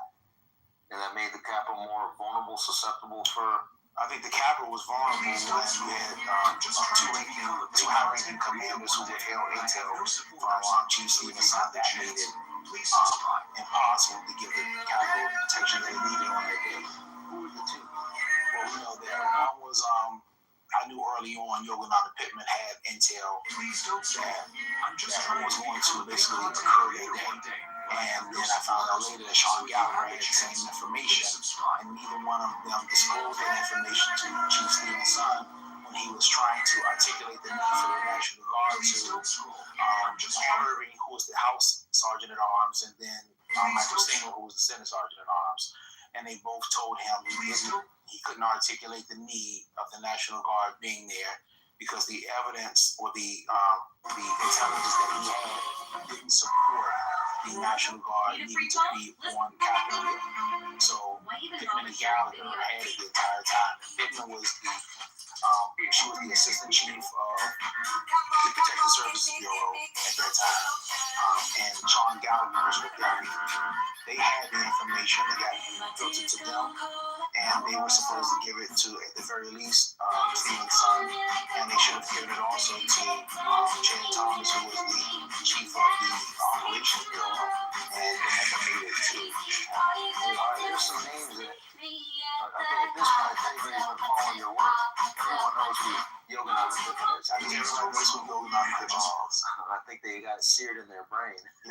Sean Gallagher. They're starting to learn a little bit more about. And then Chad Thomas, that's somebody, that's a name that doesn't really come up too often. But let's just kind of think this through, hypothetically. The intel comes out. What does Chad Thomas, the head of Operations Division, do with that intel? Should he have it? When he looks at that information, he's going to look at that information and say, wow, this is going to happen. So he's going to talk to Chief Stephen Son, and they're going to say, well, do we have enough protection here? Should we cancel days off for officers? Do we need to bring in more officers? Do we need the National Guard? You're going to look at that intel to see if we have enough resources to protect the Capitol, because the Operations Bureau guy, his job is to protect the Capitol. That's his job. That's with the chief, of course. The Protective Services Bureau lets the Operations Bureau guy know that this is what you need to protect the Capitol from. And then the operations guy says, okay, and this is how I want to do it. So he's going to establish a plan. He's going to create the plan to protect the Capitol. And had they had the intel leading up to January 6th that was in possession of Yogananda Pittman and Sean Gallagher, they would have altered their plan to have more people there, they would have altered their plan to. They would have been able to articulate the need. Yes. To Paul Irving and to Senate to the who was the House Sergeant at Arms and Michael Steiner, who was the Senate Sergeant at Arms. They could have articulated the need to have the actual National Guard on site. So they had what they needed. Perfect explanation. So using military terminology that I'm familiar with, at the operational level, if you will, / tactical level, you could have, Chad Thomas could have said, all right, this intel now justifies me calling in more people to get them off of the COVID telework, right? Yes. Up to the Capitol. Correct. Without any approval up the chain of command, because that's well within his authority to do so, right? The officers that are employed by the Capitol Police. By the Capitol Police internally. That's what I'm talking about. Internally, that's correct. That would have created additional support for protecting and defending the Capitol from any potential demonstrations getting out of hand, right? Correct. With that intel. And then secondarily, you said this, I'm just kind of reiterating it. Secondarily, at the strategic level, meaning externally, interagency, etc., that intel report would have then allowed Chief Son to then present to the Sergeants at Arms for a 7th time, I don't know how many times, to say, hey, we got this now. I'm going to need additional support, even with what Chad Thomas is bringing in with U.S. Capitol Police officers that we have internally. We're going to need external executive branch assets to augment our current capability due to the number of individuals and the threat reporting that we're getting in. That is correct. And I even heard DC National Guard. Yes, and you may know more about this than I. You may know more about this than I do. But I heard later on that President Trump at the time he was going to give 10,000 National Guard members to the Capitol Police so we can have that. Yeah, that's coming from President Trump. That's coming from Kash Patel, who was the Chief of Staff for the former Acting Secretary of Defense, Chris Miller. That's coming from Chris Miller himself in public testimony. I've spoken with Chris Miller about this. So, what has occurred to those two officers, Pittman and Gallagher, for failing to provide that intelligence to Chad Thomas and Chief Son? They were promoted after their failures. I mean, simply, would you call it a failure, or was it something worse? It was a failure, but it was an intentional failure in my position, in my opinion. I think it was absolutely failed because they failed to give Chief Son the intelligence. Now, anybody can make their own decision if it was an accidental failure or if it was an intentional failure. How would we find out? How would you, if you were running an investigation to determine culpability, how would you identify intent, that it was an intentional failure? You would probably have to have them testify to them not giving the intel to Chief Son, and nobody's done that yet. Like Pittman, her last testimony, she discussed the intel, and she said that she did give the intel to all her deputies, all the Operations Bureau commanders. She stated she did, and she didn't, and she never went and corrected the record. So her testimony, in my opinion, was false, untrue, whatever you want to say. She could say I misspoke, but she never corrected the record. She didn't give it to anybody, but she said that she gave it and pushed it out, and she did not. Would you think it would be appropriate if, I'm trying to think of which committee, or maybe the Speaker, would the Speaker of the House or the Senate Majority Leader and or both then draft up a criminal referral for that perjury and send it over to the U.S. Attorney's Office in the District of Columbia? I think that should happen. So then it would sound something like Mike Johnson, Speaker of the House, in a joint criminal referral with the Senate Majority Leader John Thune, sending over that the perjury occurred in the House or the Senate, the testimony. I think that was a House. I think it was her House. Actually, that's a good distinction. So if it was in the House, then the Speaker of the House would exert his authority that the perjury occurred in his chambers, and then send a criminal referral over to the U.S. Attorney's Office which is currently headed by Ed Martin in the District of Columbia. And then from there, that then can be used to prosecute in a similar fashion that occurred to Peter Navarro, Roger Stone. Because that's essentially the same thing that happened to Roger Stone. So what you probably don't know about me is I'm a great guy. I mean, most of the world, they may already know that already. But I would be okay of her having to testify again in public to ask her, did you give that information to Chief Son?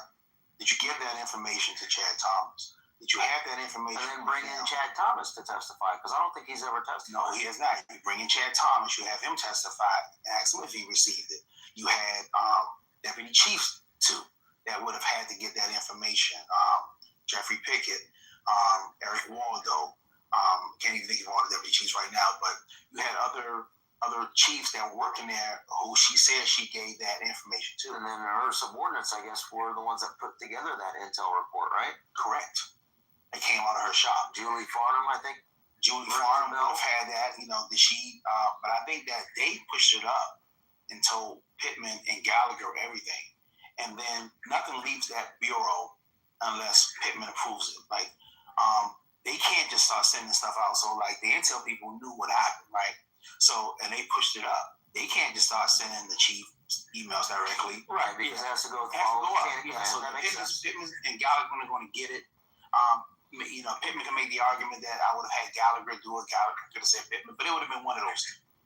So nothing would have left the Protective Service Bureau out of the intel section without one of those two approvals from one of those two people. It would have to be either Pittman or Sean Gallagher. So those two were promoted after January 6th. So Pittman became the acting police chief. After Chief Stevenson was became acting chief, and then Gallagher was assistant. Okay.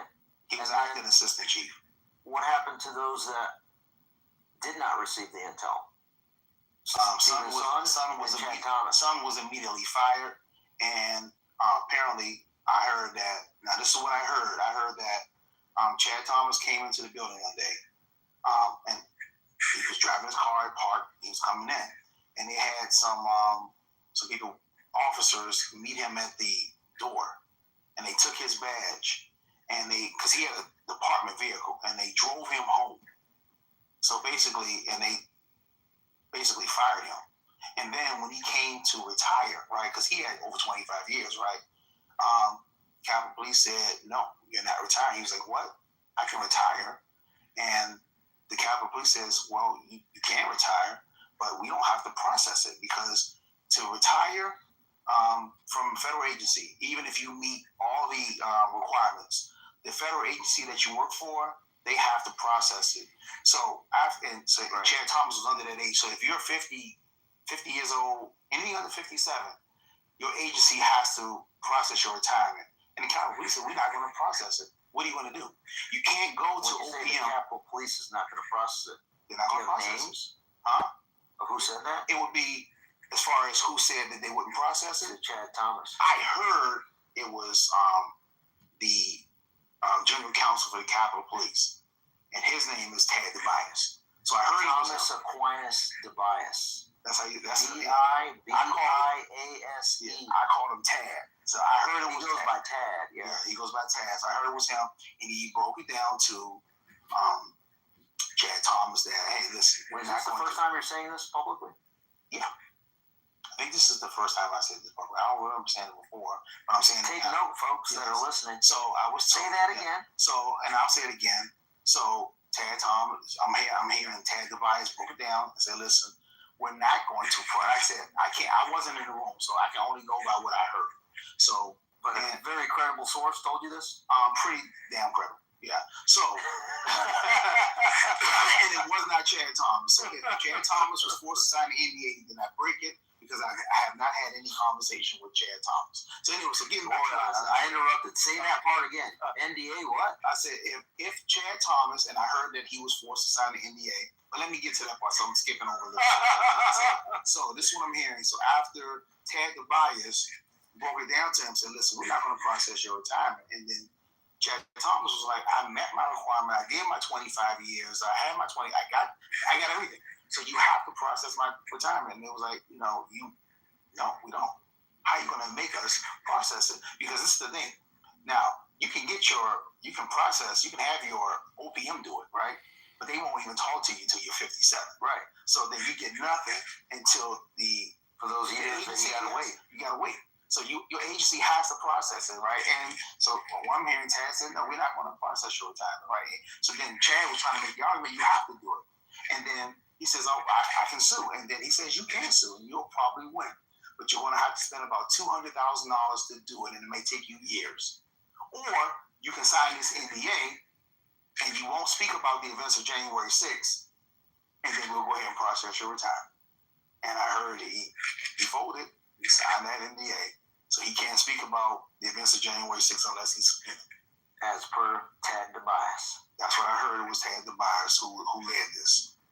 To recap this segment of the interview, the two individuals that committed at a minimum an intelligence failure, possibly an intentional intelligence failure, deliberate, promoted. Those two that should have received the intel to then act on it to protect the Capitol, they were administratively weaponized against by those same people that threw them under the bus. You could call it that, or you could call it that they were screwed. Yeah. I like the latter. And the other people that were in the operations division, if you will, was you. I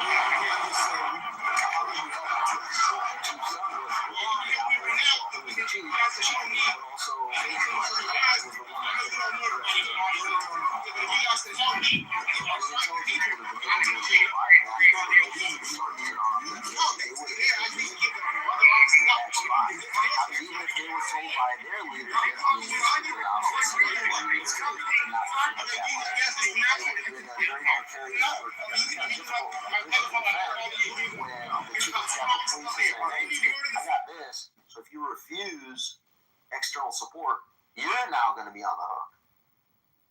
You said it perfectly. Okay. So I understood it. Yeah. Now, which begs the question. Who is promoting Sean Gallagher and Yogananda Pittman? And at the same time, who is the one firing or resigning? Well, Chief Son. I heard you addressed Chad Thomas and how that played out. What about those three? Now, Son, Pittman, Gallagher. So from my vantage point and from everything that I heard, it was Pelosi who called for Son's resignation. Right. And he gave his resignation. And it was the police board. And this is the funny thing, too. And you and I were at this committee hearing. And it's funny, you haven't talked about this. You need to talk about this more, right? So we were at the committee hearing, and we were sitting there. I want to talk about it right now, right? So when we were there, this is 2023, I think it was. Then we were at the committee hearing, right? And then they announced that it was Paul Irving who signed off on Yogananda Pittman to be chief of the Capitol Police, acting chief of the Capitol Police, and he signed that January the 8th, right? But he gave his resignation as Sergeant at Arms on January the 7th. Mr. Chairman, I seek unanimous consent to submit for the record a bulletin from the Capitol Police Board dated January 8th, 2021, appointing Ms. Yogananda Pittman as acting chief of police, signed by Ms. Jennifer Hemingway, acting chairman of the police board, Paul Irving, member of the police board, and Brent Branton, member of the Capitol Police Board. I also request unanimous consent to submit for the record the testimony of Paul Irving dated February 23, 2021 to the Senate Committee on Homeland Security and Government Affairs, where he testified that he resigned his position effective January 7th. He resigned as House Sergeant at Arms effective January 7th, 2021, the day before he signed the appointment of Ms. Yogananda Pittman. Without objection, thank you. I yield back. So how can he sign off on Yogananda Pittman becoming chief on the 8th when he resigned on the 7th? It's a total totally illegitimate maneuver. And everything that just like the 2020 election was. and everything that I'm not touching that either. So and everything that Yogananda Pittman, any NDA she forced anybody to sign should be null and void because technically she wasn't chief. So wait, you said any NDA that she forced other people to sign? NDA she forced any officer. Well, we haven't talked about her having people do NDAs. You talked about how Tad Tobias, you heard, forced the NDA upon Mr. Chad Thomas. That's what I heard. Well, you're saying Yogananda Pittman also did that style of coercion? I think because when Chad Thomas signed the NDA, it was after January the 8th. So that was under Yogananda Pittman's. She was the chief at the time. It was Yogi Pittman along with Tad Tobias. It would have been Yogi and Tad working together. It would have been, yes. Pittman was in charge. Pittman didn't even have to be in the room. It could have just been Tad. But Pittman. So Tad Tobias is the General Counsel of the U.S. Capitol Police. The General Counsel of the U.S. Capitol Police being the senior lawyer at the department, known as the U.S. Capitol Police lawyer, the one that does all document signing and legal advice, right, on behalf of the department? No, he works for the chief. I'm saying legal advice. Yes. To the chief. He works for the chief. Department. He works, his boss is the chief of police. Okay. So he can't do anything without the approval of the chief of police. Let's say, for argument's sake, approval or permission, basically, right? Yes. Okay. So Pittman had to sign off on that NDA for Chad Thomas. Pittman had to say, yes, this is what we're going to do. It might not have been. Now, if you know Yogananda Pittman, she's not very smart, right? I've heard from other folks. So I'm going to say this out here publicly. So after January 6th, the D.C. National Guard came in. The commander of that D.C. National Guard element was, I don't know if I even told you this, maybe I have, it was a Maryland National Guard colonel, gentleman that I served with, and I believe we deployed together to Afghanistan. I won't quote him, but I interpret it as such. She has not the highest IQ. And she has a very innate inability to articulate her thoughts and motivate other people to do so, as evidenced by the, I believe, 96% disapproval rating of her, or maybe not, no, it was 92% disapproval rating of her, of a poll that was done by the, was it U.S. Capitol Police Officers Association? Yes, the union. Union? On their confidence in her leadership. 92% of the U.S. Capitol Police officers that were polled had no faith in her leadership. Correct. Or lost faith. I don't know the exact words, but lost faith. Is that? Yeah, you had never told me about that, what somebody had said about her IQ. I never heard that before, so this is the first time, but I'm not shocked because she never struck me. You know how people as, use the phrase dumber than a box of rocks? Yeah. I mean, she can't speak, so I mean, she's a functioning human. Yeah. But in terms of... And they're functioning alcoholics out there too. But right. It's not alcoholics. To me, what really frames my understanding of her professionalism is when 92% of those that you're supposed to lead view you as an incompetent buffoon. That's very telling. I think that the officers were mad, because some of the people who got raided in that didn't deserve that, because the officers went on that all of those high-ranking commanders had the intel, but Pittman never corrected the record and say some of the people who got bad ratings on that review they actually didn't have the intel. They said I rated poorly too. Like I can't remember the names on there. I know some of them, but I won't go into the names. But some of them did not have the intel, but they can't go out and say, "Hey, I never had the intel," because you're not going to go out there and say Yogananda Pittman didn't tell you the whole story, because you're going to be in Alaska hugging Eskimos and that's going to be your job. You're going to be in Alaska hugging Eskimos and and building igloos. So you're not going to talk about Yogananda Pittman in public. So you guys just suck it up. All right, so we've been talking quite a few names. In preparation for our interview, I went through a list of names that I wanted to address during the interview. We've actually covered quite a few of them You know, we've addressed Stephen Son, Yogananda Pittman, Chad Thomas, J.J. Pickett. You mentioned him. What's his full first name? You mentioned Jeffrey Pickett. Jeffrey Pickett. What role did he play, and what position was he in? He was in January 6th. He was the chief over in training, so he wasn't even. Yeah, none of the January 6th stuff was on him at all. And what about Young Intensive Bias? Another name that has crossed my path and while I've been investigating research on January 6th is a lady by the name of Dania Newell. Yeah, I have a lot of feelings about Dania Newell. You know what? Yes, I have a lot of feelings about Dania Newell. Yeah, I talked about her. Why not? Because she is refusing to let me see them. Have you attempted to get your children from this couch? Yes. Have you called the police for their assistance? Yes. What happened when the police got involved? That she slammed the door in their face, denies them, and just tells them no. I just want my kids to be safe. That's all. She has withheld the children, that she's failed to comply with the order of... But there's reason, sir. Excuse me? There's reason. Okay. Valid reason. Okay, ma'am, you're done. You don't have time to speak at this point. Okay, you've had a chance to testify, you had a chance to do a final argument, so you're done. So, ma'am, unfortunately, you leave me no choice, but the court will sentence you to 30 days in jail with the Calhoun County Sheriff. The court will further remand you to the care of the Calhoun County Sheriff, where you will remain until such time as the children are turned over to the plaintiff and until such time as you pay the previously ordered attorney fees of $1,000. So, ma'am, you can go with the sheriff, and are you serious? This matter is concluded. You're free to go. Who's sucking whose dick around here? No, seriously. Another 30 days for contempt of court. You're in jail for 60 days now. No, what's going on? You're going to keep going. I can go as long as you want, ma'am.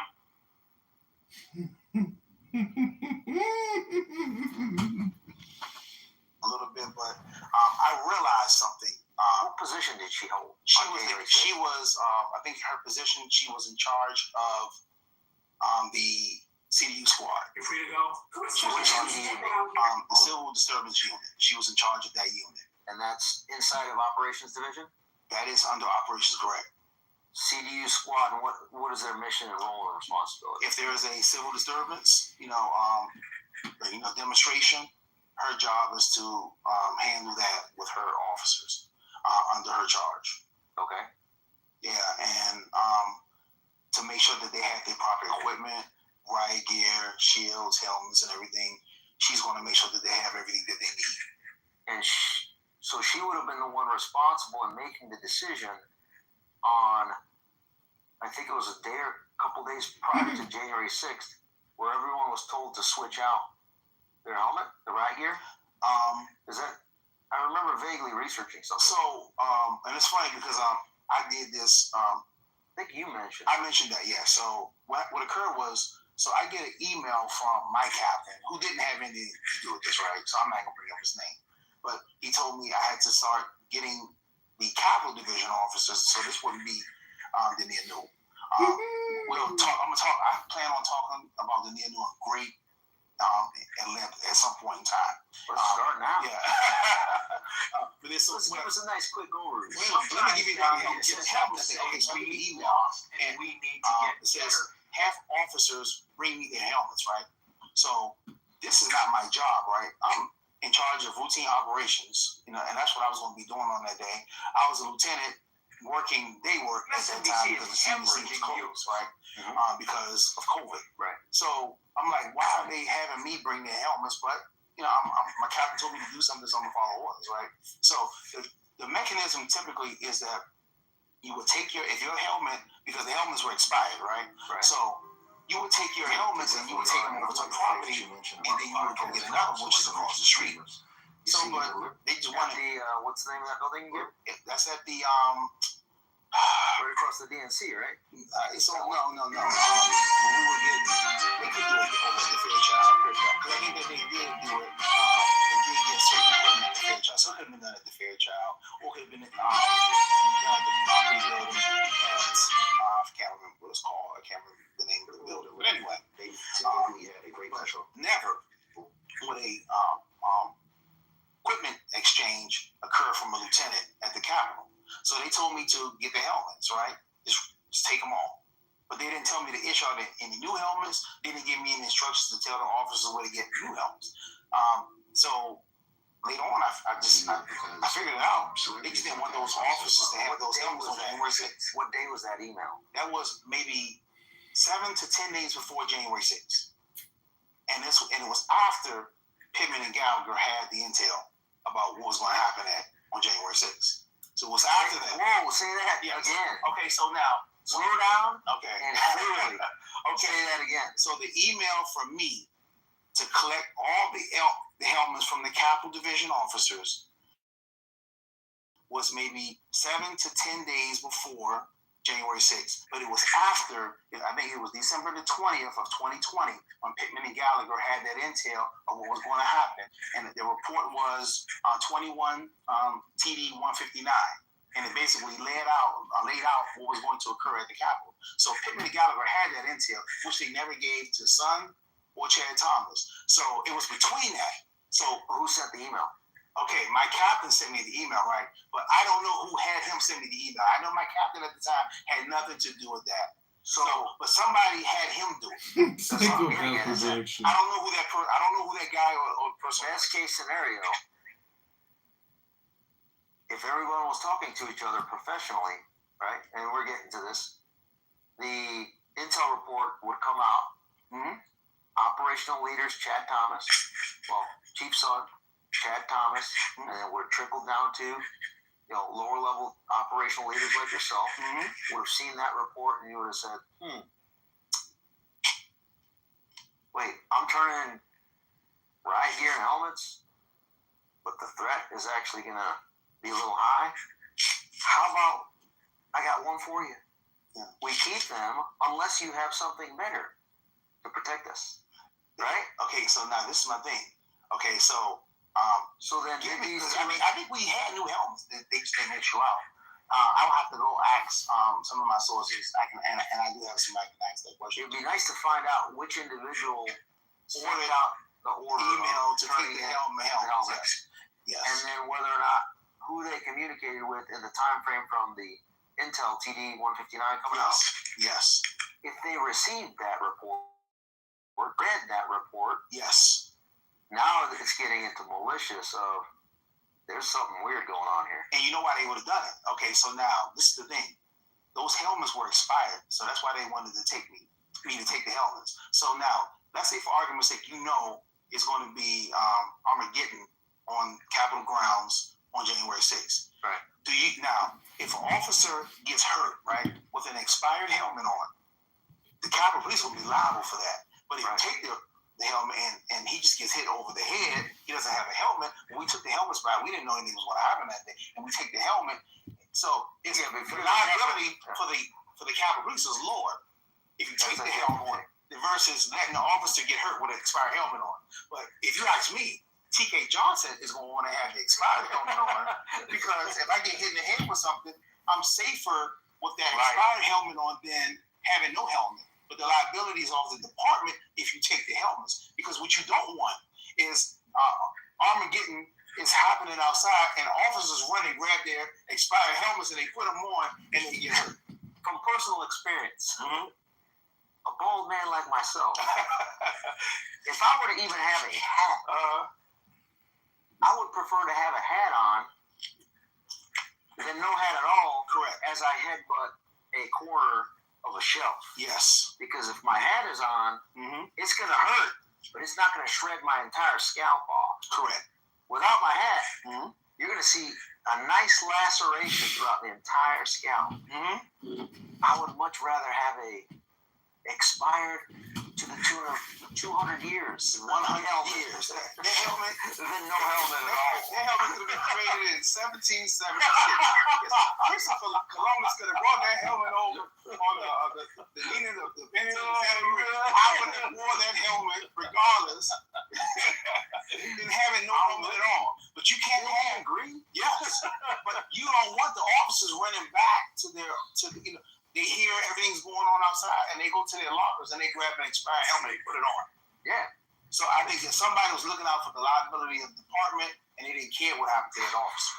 You think liability and risk rests with usually the general counsel. They would have to have a little bit of role in the decision making. Would that be a fair statement? Yes. And that his name is Tad DeBias. Tad DeBias. Well, you said his name. You said his name. So Thomas Aquinas DeBias, Mhm. his full name, Mm-hmm. and he does live in Washington D.C. And that would fall under potentially jurisdiction of U.S. Attorney Ed Martin, if he's listening. I don't know. I don't think he follows me. So let's go back. So Dania Noel, he still didn't finish about her. You know you want to say something. I do. I got a lot to say. So, but now I'm gonna say a little bit about the Ninu. But I want to go back to this. So I've been doing this fighting for justice for, I'm in my third year now, right? And I realized what's most effective, right, is to focus. Because when I first came out, I was talking about Dania, I was talking about Pittman, then I was talking about Gallagher, then Manger, then Julie Farm. So I'm all over the place, right? No, we're wrapping it up in a bonnet here. But the thing is, like, so me doing that, right? So people don't know who to focus on, right? So I was like, my job, right, is to help them focus, right? And the priority right now is the modern day Lex Luthor, and that's Sean Gallagher. That's the focus right now, and I'm not trying to take my focus off of him. Okay. He is and I'm telling you, this guy is the modern day Lex Luthor. This guy can't get arrested. This guy can't be charged. This guy can commit felonies. This guy he stole money. He's committed forgery. There's nothing this guy can do. Let's pause right there. Hmm? And after the break, we'll talk in detail about I love it. Sean Gallagher. I want to talk about Sean Gallagher. Let's do it. All right. All right. Let's do it.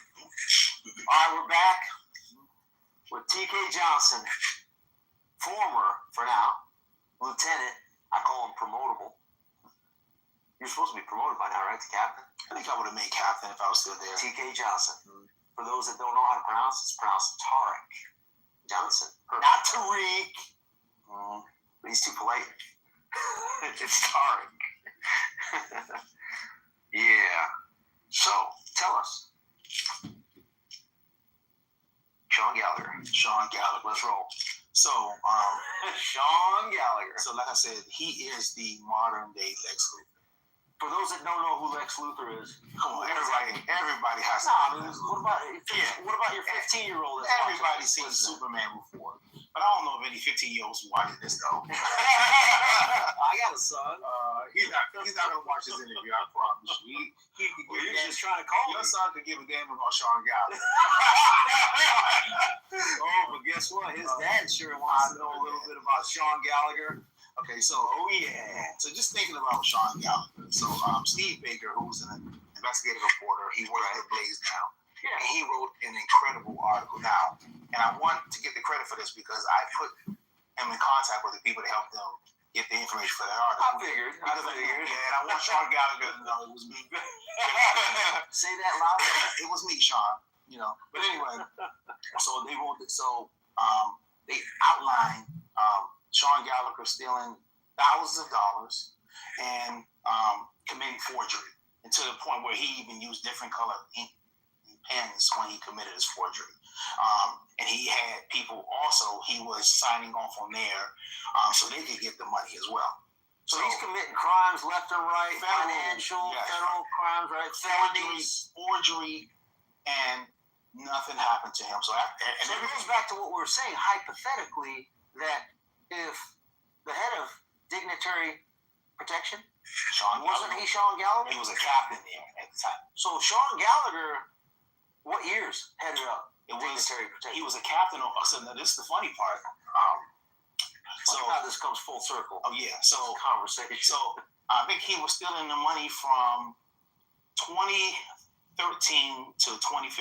I think that's the time period he was stealing the money. So he found out around 2015, right? Who's they? So it was a lady. Her name, she was a sergeant. Her name was Rhoda Henderson, and I can say her name because she didn't care about going on record, right?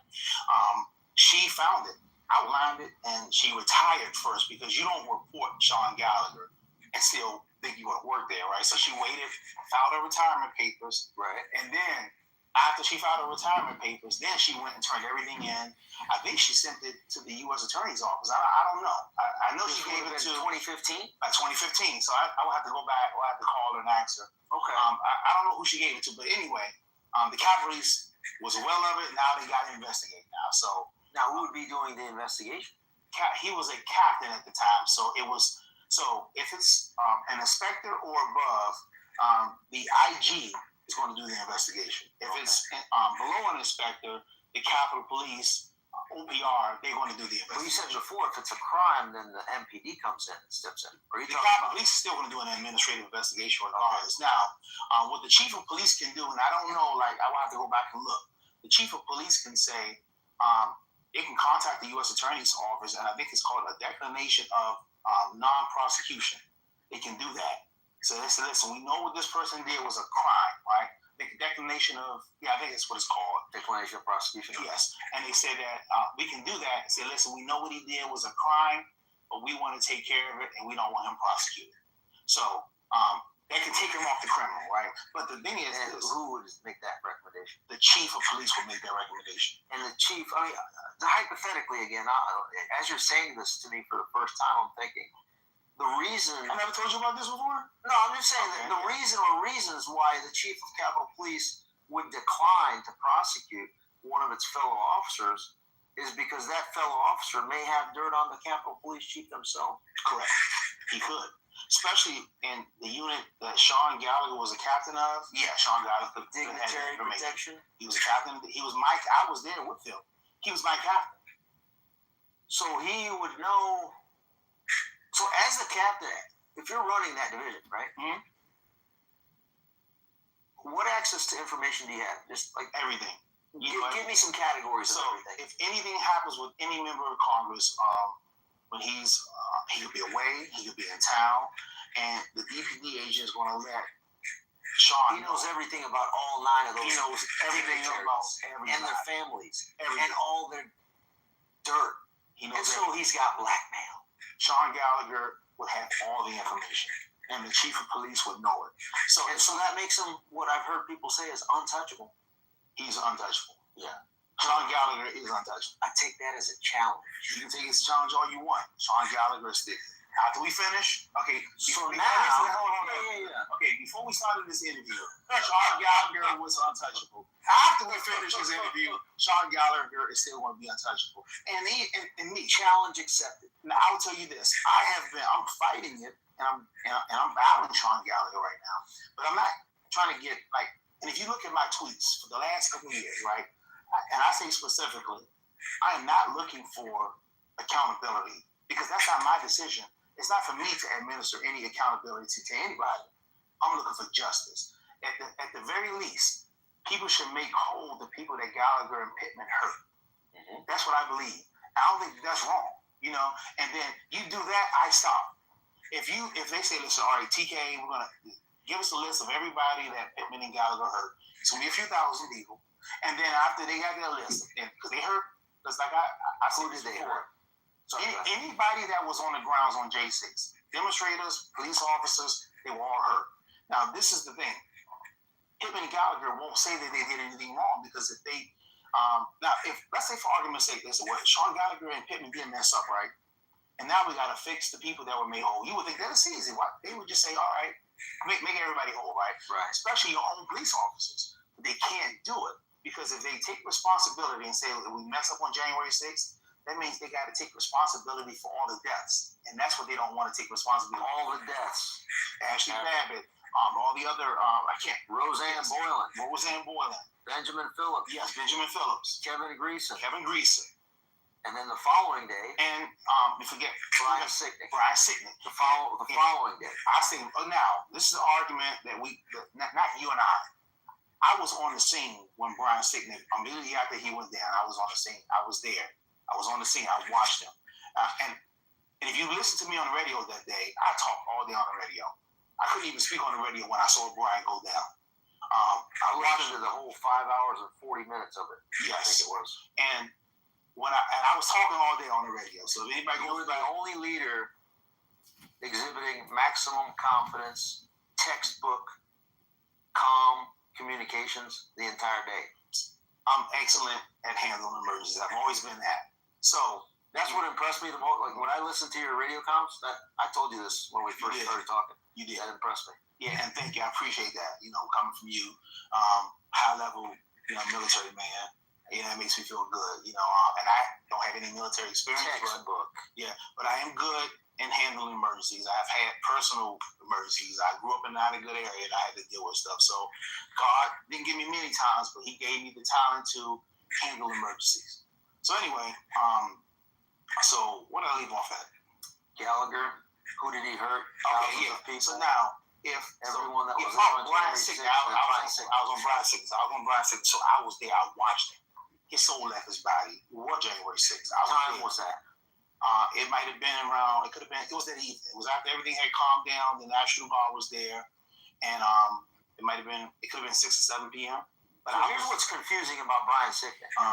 My research. I didn't know this. So you had firsthand. I was right there. I was right there. What people that invest, most of society still thinks, to include judges, to include juries in D.C., think that Brian Sicknick, they were told that Brian Sicknick was murdered by a fire extinguisher. No, yeah. That's one option. Yes. For people like me that researched it without knowing that component of knowing, we haven't talked about this Brian Sicknick component of it before. I read the coroner's report, and it says that he died of natural causes, and it was a blood clot in his brain. Yes. But it said nothing about any fire extinguisher. It said nothing about any things related to January 6th. That's from the coroner's report. Now, if you were to watch the news, it was all related to January 6th. But you saw him in person. Can you describe? I was right there. And I was on my radio, and I couldn't even speak because I was watching him. He was gone on the 6th, no question about that. And I don't believe he was murdered by the demonstrator. The coroner already ruled that out, so he was not murdered by any. I think what happened to Brian Sicknick died. I think the stress of that day affected him, but I believe that the person responsible for that, were Pittman and Gallagher, and that's what they don't want out. So I think step us through. Like I follow your logic behind that. Mm-hmm. Step us in detail through for somebody that just hearing for the first time. How do you connect you seeing him being checked out and describe what that means to you, being checked out, to then stepping it to putting blame to Pittman and Gallagher, who that day were. Pittman was the Protective Services Bureau. Yeah, she was Bureau Chief, Assistant Captain Police, and then the deputy was Sean Gallagher. The deputy was Sean Gallagher. Step us through that. They had the intel. Had they given the information to Chief Son and Chad Thomas? Chief Son was running around trying to get National Guard days before January 6th. So, had he had the intel, right? Let's say, for argument's sake, right? Because Pittman tried to, when she did her interview, right? Her testimony, she tried to downplay the intelligence, right?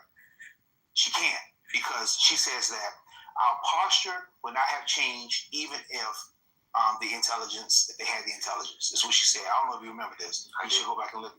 Okay. So my question to her would be, how would you know?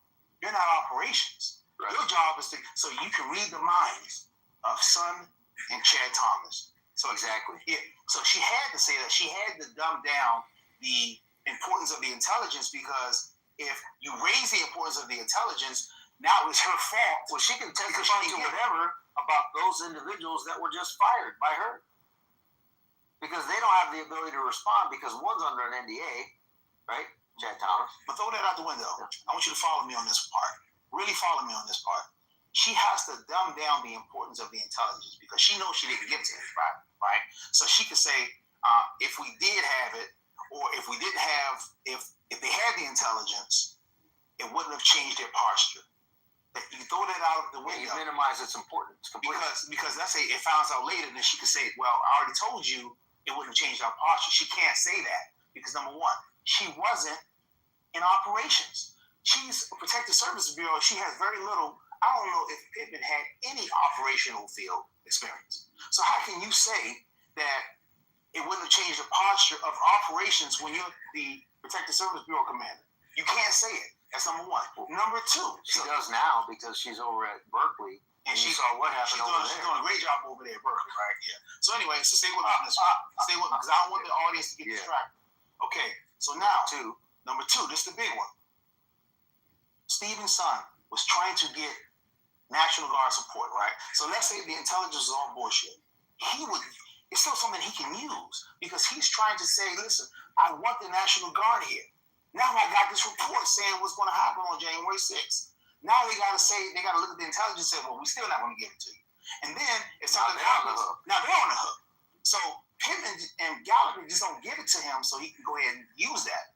Because if you give him that, you give some more leverage to articulate the need of the National Guard. So you don't want to give him that.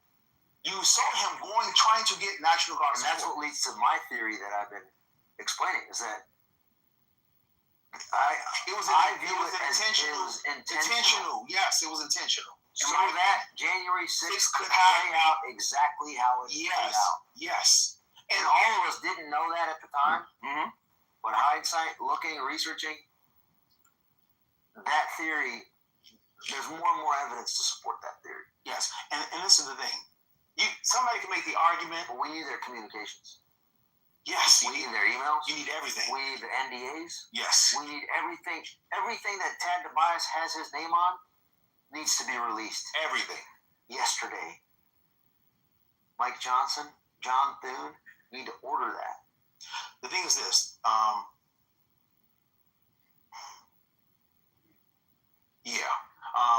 So how I get possible now. This okay. My goal, like I said, and I'll say it again. I'm not trying to embarrass any Congress members. I'm not looking for any accountability. Let's just say, do you know stuff about members of Congress, generally speaking, that would be very embarrassing to them? I didn't work. I worked for me particularly. I don't know. I know. Do you know of people telling you stuff when they worked? I don't. Yeah. A shift. Yes. On dignity. Yes, I do know that. Firsthand, no, because I wasn't. But from them, people that you know and trust, like, hey, take it, man. Yes. Bro, this one time, I was traveling so and so. I do. This person, this member of Congress, this whatever. I do. Man. Yes, I do. So and I know people. Yes, I do know people who told me once. Yeah. So and more. Doesn't. But my thing is this: I have there's no benefit to me to try to hurt any member of Congress, and I'm not even saying things are illegal. Right. Those are small. It could just be embarrassing. Yeah, those are small issues. Yes. The big thing is this. Like I said, and I'll say it again. I'm not fighting for accountability. I think that the people you were hurt, I was hurt. The January 6th whistleblowers who haven't spoken out, they were hurt. I think people need to be fixed. That's what I'm fighting for. You fix this, you fix the people that were hurt, I go away. If you don't want to fix it, then I'm going to keep speaking out. That's just my position. That's what I'm going to do. I could care less. My job is not accountability. I want that. I want what you want. You want accountability. With a little bit of cherry on top. You want accountability. And everybody's different. I'm not saying that you're wrong. With the letter R. Yeah. Retribution. I know. Yeah. Secretary of Retribution. I know who you are. Yeah. But like I said, for me, I'm not that because when it comes to retribution, accountability, whatever it is, I just want punishment for wrongs committed. So let me just okay. Listen, let me break this down to you. Punishment. I'm gonna see if you can follow this, and I know you're intelligent, so you can, right? In addition to restoring those that were injured. When corruption is at a level 4, right? Who do you go to for accountability and justice? You go to the 5, right? Yeah. Because he can administer it. Let's say corruption is at a level, and this is on a scale of 1 to 10, right? Let's say the corruption is on a scale of, the scale of 1 to 10. The corruption is at a level 7. Who do you go for? Yeah, you go to number 8. Yeah. On a scale of 1 to 10, right? Yeah. If the corruption is at a level 10 and there's no 11, who do you go to for justice and accountability? The people. No one. And that's the issue we have here, right? Well, no. I get it, and the answer is no one. The answer is no one. So now, but I refuse to say something cannot be done. No. Something can be done. So, and this is where I'm going. And this is what most people are going to agree with you and do nothing about it. No. That's why you're pushing. I'm not saying I have to do anything for it. That motivates me even more. But let me take on your challenges on Sean Gallagher. Yes. Yeah. So now this is what I'm trying to do, right? Okay. So this is motivating me 11-fold. The corruption. You got a 10. The corruption. I'm going to mobilize the 11. This is what I'm trying to explain to people. The corruption at the level of Sean Gallagher is a 10. It's a 10. So there's no 11 to go to. So what you can do, and it's not weak of me, right? So people can say, because I'm not a weak man. If you follow me for the last 2.5 years, you can say I'm not a weak man, right? But I'm also a smart man too, right? And I know that you could probably appeal to a Sean Gallagher because you do have to appeal to a Sean Gallagher. It is what it is, right? So you can say, hey, listen, if you don't, nobody's going to try to, I'm not necessarily trying to hold you accountable, but you did do something wrong and you know it. You can start to figure out a way to fix it. So I contacted the Capitol Police recently and I said, listen, so now I don't know if you read that tweet that I sent yesterday, right? I sent the big tweet out yesterday, right? Okay, so you should, I'll forward it to you, right? I sent it out, right? And I called, I'm not going to say who I contacted, right? But I got a friend within the Capitol Police, and I contacted that friend, and I asked him to contact another person within the Capitol Police to deliver a message that would ultimately land with Sean Gallagher, right? And that said, listen, that most of the damage that occurred from the whistleblowers, right, were as a direct result of Manger. So we can bury the hatchet, right? So, and I said that basically Gallagher has 48 hours to respond, right? So this is me talking to them, so we figured out the date, and he said, so the guy I'm talking to tells me, he says, give him a third day. I said, I'll give a third day. Gallagher's response to me was effectively, go fuck yourself. Because he believes Elon Musk. You hear that? So he has, and this is the thing, right? The answer is this. He's at a level 10. Mm-hmm. So my goal was to appeal to see if he would say, listen, all right, we already know that I've done some stuff here, but let me see if I can fix the people that were hurt. Now, if you fix the whistleblowers that were hurt, right, then you can begin to fix some of because of the information, they got hurt because they went to, I don't know if you know about all this, but let me go ahead and tell you. I know this interview is going way longer than we thought, but you guys need to hear this. Mm-hmm. So, I got all day. There were multiple whistleblowers, right? I'm detaining you. Yeah. There were multiple whistleblowers that went to the IG of the Capitol Police after January 6th. His name was Michael Bolton, right? Yes. So Michael Bolton, after they gave him the information, right, because they were reporting on high-level commanders, Pittman and Gallagher, Julie Farnham, right? So after they went and reported the malfeasance, they said, listen, no. We hear what's going on in the news. We had the intelligence. We gave it to Farnham, Pittman, Gallagher. We gave it to them, right?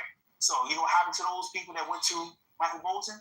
Michael Bolton went and told Pittman and Gallagher that these guys went and they're telling on you guys now, right? So, but these guys thinking that they were protected whistleblowers, right? And then Michael Bolton goes basically and says that you never asked for anonymity. But you don't have to ask for that, right? And then you bring in a Manger, and Manger says, hold on. Let's kill all this. The Capitol Police aren't even under the Whistleblower Protection Act because we have our own policies and procedures that protect them. So that's when Manger came, and they brought Manger for that.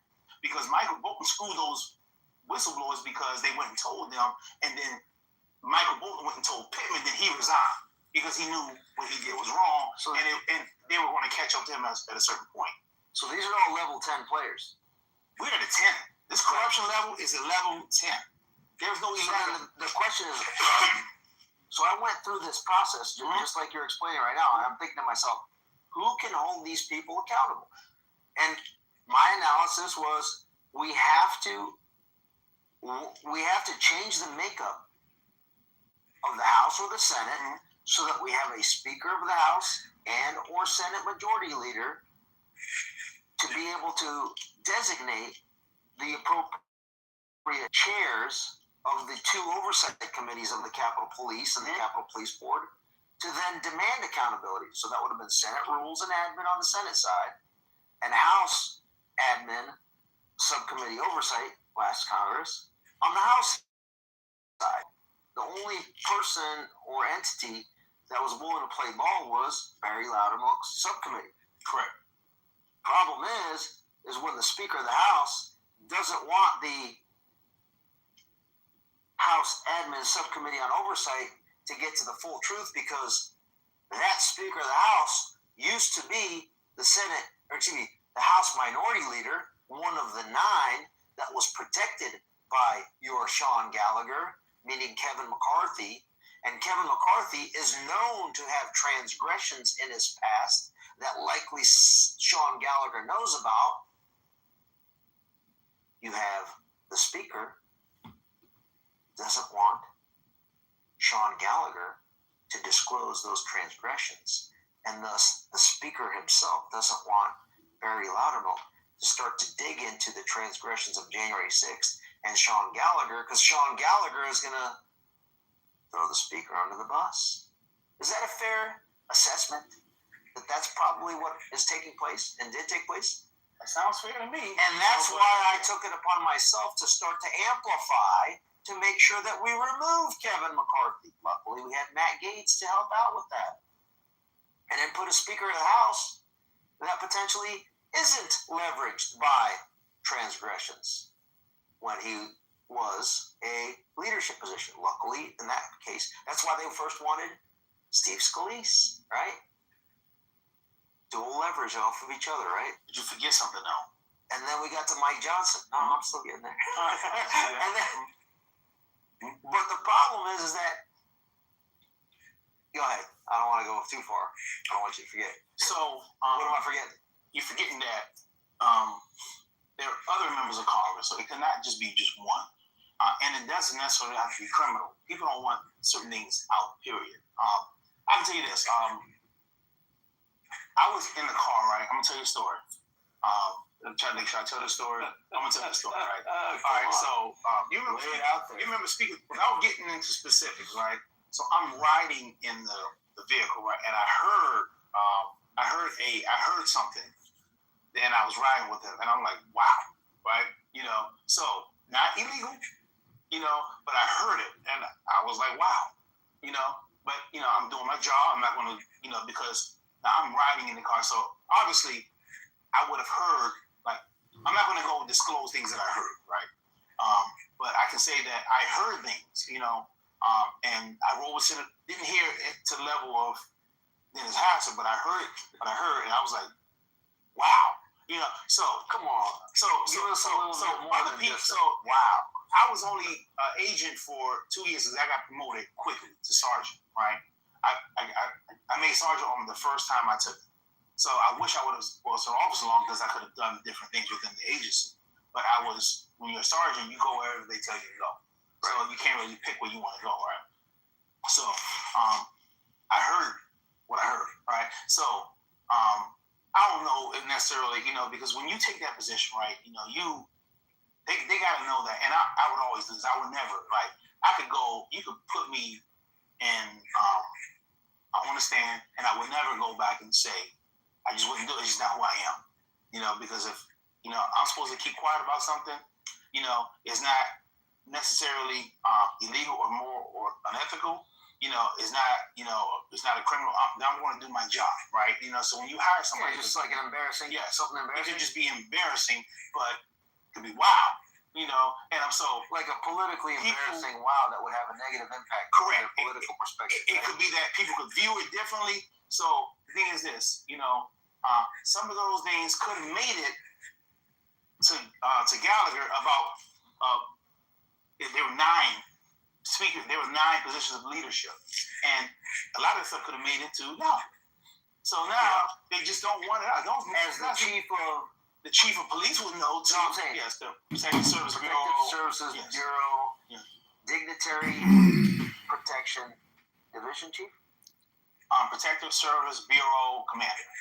Yeah, but underneath, and that's Assistant Chief. You said Sean Gallagher used to run Dignitary Protection. Yeah. So now, what years did he run that? So I didn't get to finish telling you this story, right? Okay. Is this important? Oh yeah. So yeah, because we got to stay on Sean Gallagher, right? Because he's the right, not Dania New, Sean Gallagher. Dania New will get to her later, and I will get to her later. But when it comes to Sean Gallagher, right? Okay, so now Sean Gallagher steals the money, right? Investigations ensuing. He's not going to get prosecuted, so more than likely the chief did a declination of non-prosecution, and it was probably approved by the courts. They probably said, "All right, you guys got it," because he stole the money. What position did Sean Gallagher hold? He was a captain. For what? In the dignitary protection. He was a captain of dignitary protection. He was one of the commanders in dignitary. He was not the top. He was the top guy, but he was one, right? The guy above him was Daniel Malloy, who was an inspector. The guy above him was Donald Rouillet. Okay, so that was again. Donald Rouillet was Donald Rouillet. She was funny. It was okay. So I forgot this one. Okay, so it was. That's why I'm here. I'm probably the only one that can ask these questions. It was Chad. It was Sean Gallagher was the captain. The inspector was Danny Malloy. The deputy chief was, I believe, it was Chad Thomas. Heard his name again. He got promoted later on. And then the chief was Donald Rouillet.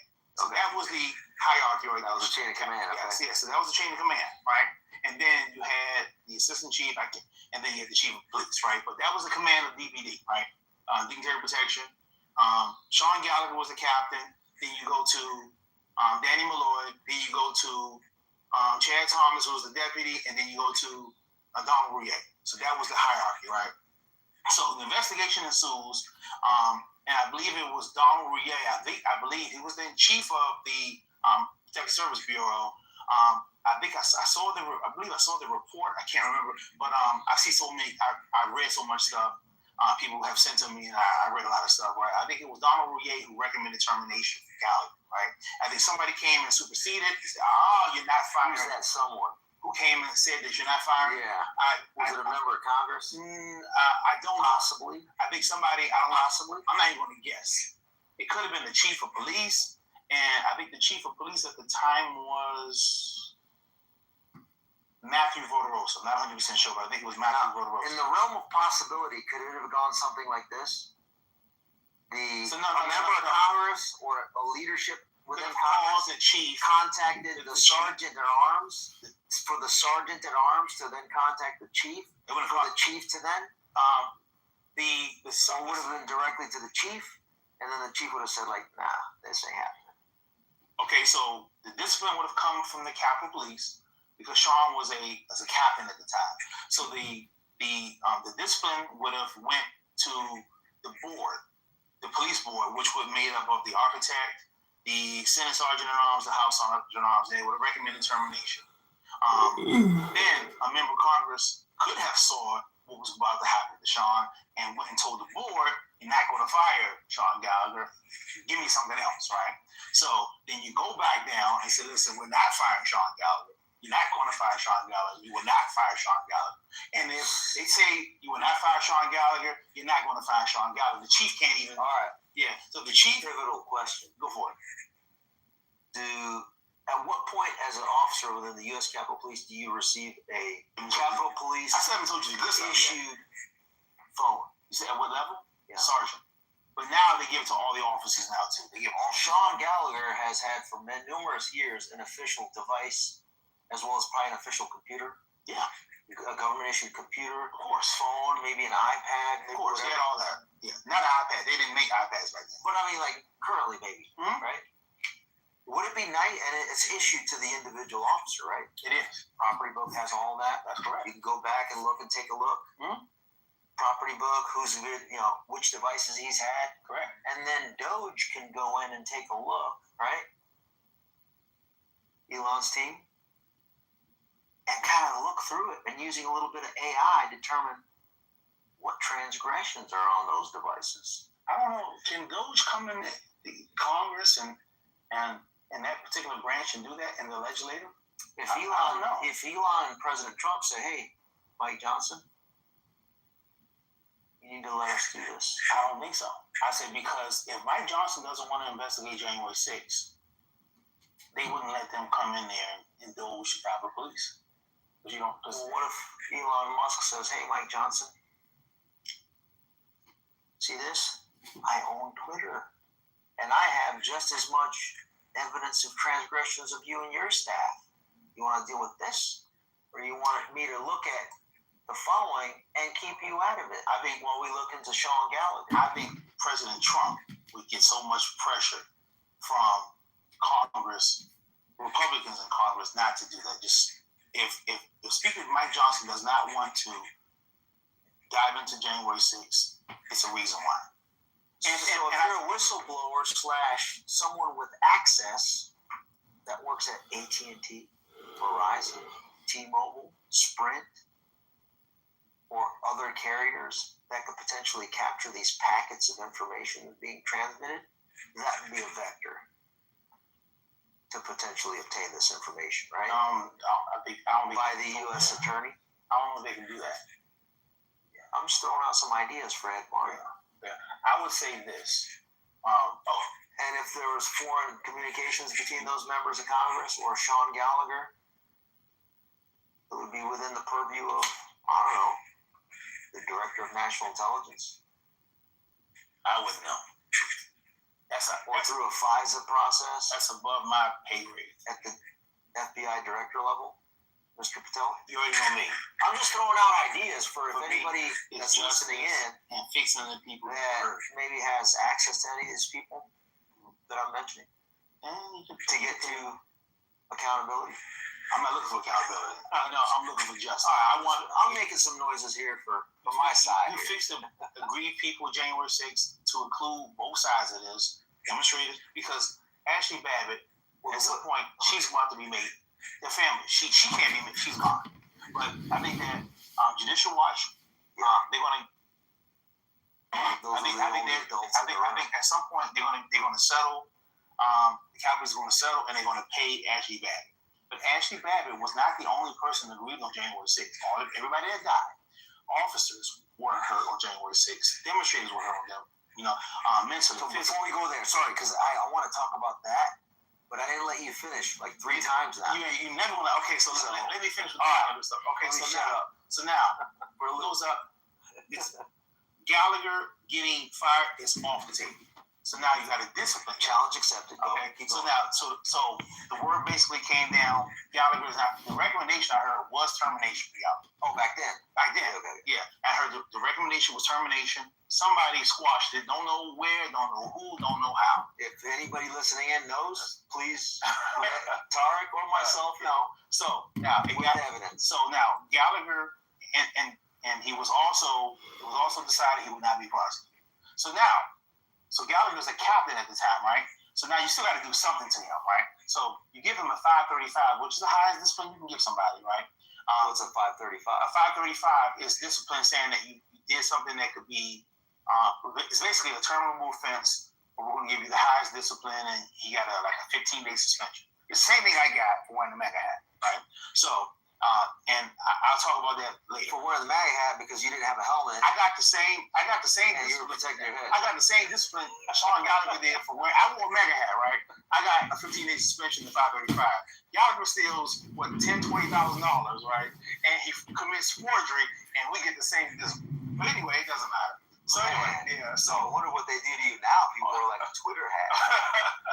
So anyway, you got like a year suspension. So anyway, so Sean Gallagher, so they give him the highest discipline they can give him, right? So now a 535 stays in your personnel jacket on your division for 3 years, right? So basically, you can't get promoted for 3 years like you get that in your jacket, right? So they had to do something, Sean Gallagher. Right.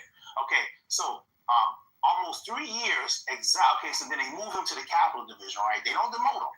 They just move him to the Capital Division. He should have got demoted for that, right? Should have been fired, or at the very least demoted. But you move, now he's in charge of the Capital Division, right? It's a criminal felonious act. I mean, there's no... Yes. Okay. But it's Sean Gallagher. That's jail time right there. Not for Sean Gallagher. So anyway, so you move Sean Gallagher to the Capitol, right? Okay, so now he's there for the Capitol for 3 years. He can't get promoted to inspector for 3 years, if he can even get it, right? So now you got to send a message, right, to the whistleblowers, right, who reported Sean Gallagher that you don't report Sean Gallagher, right? So they waited exactly almost to the day, 3 years, and they promoted him to inspector, right? And they put him back over the same unit. They took him out of the Capitol and put him back in charge of the same unit where he stole the money. What message do you think that sends? The no one outside the Capitol knows that this is going on. No one. Did you know that? I just heard it for the first time right now. So you promoted him, right? You waited exactly 3 years, right? And it's funny because him and I got promoted on the same day. I got promoted to lieutenant. He got promoted to inspector, right? I saw him at the Capitol. We congratulated each other and everything, right? 2018. So he got promoted almost 3 years to the day. So they waited until this week could come out so they could promote him. They could have probably promoted an inspector that needed And inspector. they probably backdated the promotion. No, they didn't do that. And then paid him. But they wanted to make sure For the difference. he had the spot, right? Who's they? Whoever approves the it's the board that does the signing off on the which board? Capitol. They sign off on the promotions. Yeah. They know about all the promotions. So the Senate and the House Sergeant at Arms. Everybody knows about Sean Gallagher's promotion, right? So they waited exactly what year was that? This is in 2018. June 2018. He gets promoted to inspector. So June 2018, Paul Ryan was the Speaker of the House. he gets promoted to inspector. So Paul Irving was the House Sergeant at Arms. I think you're correct. So, but look, you wait exactly. Noted. Yeah. So you wait. Noted. But hear this though, right? So everybody knows what Sean Gallagher did. Everybody knows he stole that money. Everybody knows he. To include this House Sergeant at Arms. Everybody To include Paul Ryan. We all knew it. Everybody knows this was public. This was the union documented. Everybody said he should be fired. We thought he was gone. And then 2018. 2018 is when he got promoted. He did it? And they put him So 2015. 2013. I think he was doing it for you from 2013 to 2015. That was the tail end of President Obama, but that doesn't matter because this is all House stuff. This is all Congress stuff. It doesn't matter who's in the White House. Doesn't matter who's in the White House. Because they have no role. No power, no influence, no nothing. So then 2015, 16. 2015. 2015 is when everything came out. Speaker of the House. Paul Irving. Everybody knew Sean Gallagher. Is the House Sergeant at Arms still, right? Paul Irving was still House Sergeant at Arms, correct. Okay. Pretty sure it was Paul Irving. Could have been the other. Was it Living Good? I think it was Paul Irving. No, because Irving goes back. I can't remember when Irving came in. Irving was a Sergeant at Arms for Pelosi, Paul Ryan, John Boehner, Pelosi. Make a note of that. So anyway, right? So you got to send a message, right, to the people who, you know, because everybody knows that Sean Gallagher took their money. So you give him that discipline. 3 years you can't get promoted. You got to give all the money back that you stole. Right? So how's morale? When everyone else is crap. But you shut up though. You don't talk. It's like it's just disgusting. You ever heard like disgusting working for the organization? Yeah, it's like the mob. Gallagher is like a mob boss, right? Like you don't admit the existence of this thing. You don't talk about this. The only reason why we're talking about Sean Gallagher now is because January 6th. Like Sean Gallagher will still be powerful, and people just wouldn't know. Now people are going to find out. We got to look at all of his devices, all of his communication. So and I'm not even finished with Gallagher. Okay, so you got to send a message too to make sure that you don't ever. So people got to know that you don't report Sean Gallagher, or you want to get crushed. Do you use social media? Does he? Sean Gallagher? Yeah. Is he on anything? I don't think he's on anything. Facebook? I don't think he's LinkedIn. He might be on LinkedIn. I'm not sure. All right. So, got to send a message to the people too. So you wait the exact 3 years. Now you can promote him to a specialty, and you promote him. And he goes back, boom. And you put him back to the same unit. What's the name of the unit? Dignitary protection. But you put him in a higher rank. He was a captain when he was there the last time. So now he gets to. Now he's even more powerful. With benign. Yes. Now he's even more powerful when you bring him over. And then when you get promoted to deputy chief, you leave him over there. Now he's deputy chief over there. So yeah. So what's his position there now? He's assistant chief now. He's probably going to be. He's above that though, right? Yeah. So he's and so now let's fast forward to now, right? Sean Gallagher gets promoted 3 times after he sold their money and everything. He got promoted to inspector, deputy chief. Does he live in D.C., Virginia, or Maryland? I have no idea where Sean lives. Okay, let's look that up so we can make sense. So anyway, I'm just telling people listening in. Let's look that up. So anyway, so now after you steal the money, we'll come up with solutions. After you commit the forgeries, you get promoted to inspector, the deputy chief, and assistant chief. Right now, he's probably about to be the chief. Now the major's gone. So is he on the short list? the list can be long. Sean Gallagher's name is at the top because he's Sean Gallagher. So anyway, all right. So now, But when you say because he's Sean Gallagher, my interpretation of that is because he has dirt on every single person in the leadership of the U.S. of the legislative branch. it means Leadership of Congress, House, and Senate to be able to continue to do whatever he wants to do, if it's rank, money, whatever. I would use it. This is what I say, right? Because It's speculation. my focus is on Sean Gallagher. So it's a speculation that it's because he has dirt on Congress. What is not a speculation is that he has power. That's where does that power come from? So that's how I focus on where the power comes from. He has the power. So like No, but I need more details than that. well, we're working on that. But Okay. you gotta hear me out. Sir, yes, sir. Some of the richest people in the world, right? Lieutenant? You never know who they are, right, until something happens, until they buy Twitter. Because there are a lot of people who never heard of Elon Musk until he bought Twitter. Or some people heard of him when they were Tesla. Well, that's what we're trying to flesh out here. So now, this conversation. Sean Gallagher Sean. has the power. Where he gets it from, whether he gets it from Krypton, the planet Krypton, or where he gets it from the sun or whatever, it's debatable. But what is not debatable is that he does have the power. Okay. So he can do. Sean Gallagher can commit crimes and he will not be prosecuted. Sean Gallagher can January 6th. Sean Gallagher's actions led to the death of multiple people. Nothing happened to Sean Gallagher. We got proof that he had that intelligence and he withheld it. The only thing Nothing that happened to immediately Sean comes to my mind, I must stress this again. He has power, I agree. The way he got to this power is through the leverage and dirt game. Mm-hmm. Because when you're in those positions, and both you have committed transgression, and those that have more power and influence than you do, you observe their transgressions, you now operate as protectees of each other in life. Yeah. And we can go with that, but to me, now I need evidence. I'm a factual assessment. guy. That's an assessment. I'm not saying that that's true. I know. I'm just telling you. I'm just saying that is what first thing comes to mind is that's I shouldn't say probably. That is possibly the answer to that. Because I'm a guy. The way we find out about it, I want to look through all of his devices. Okay. So let's say he got the power from, let's say, Krypton. And then let's go ahead and pull all the CCTV footage. Yeah. Let's say, for argument's sake, right, he has the power. Of Gallagher's movements on the Capitol grounds. Let's say, and let's pull all of his email systems through the Sergeant at Arms. Bill McFarland can go ahead and provide that. Go for it. Have at it. And then we look at all of his communications. He got look at this. Oh, look at that. And then we just say, you know what? America, look what we found. And oh, by the way, as part of that, we found some things that mean an element of a crime. And that element of a crime occurs in Washington, D.C. And that then goes to the U.S. Attorney's Office in the District of Columbia, Ed Martin again.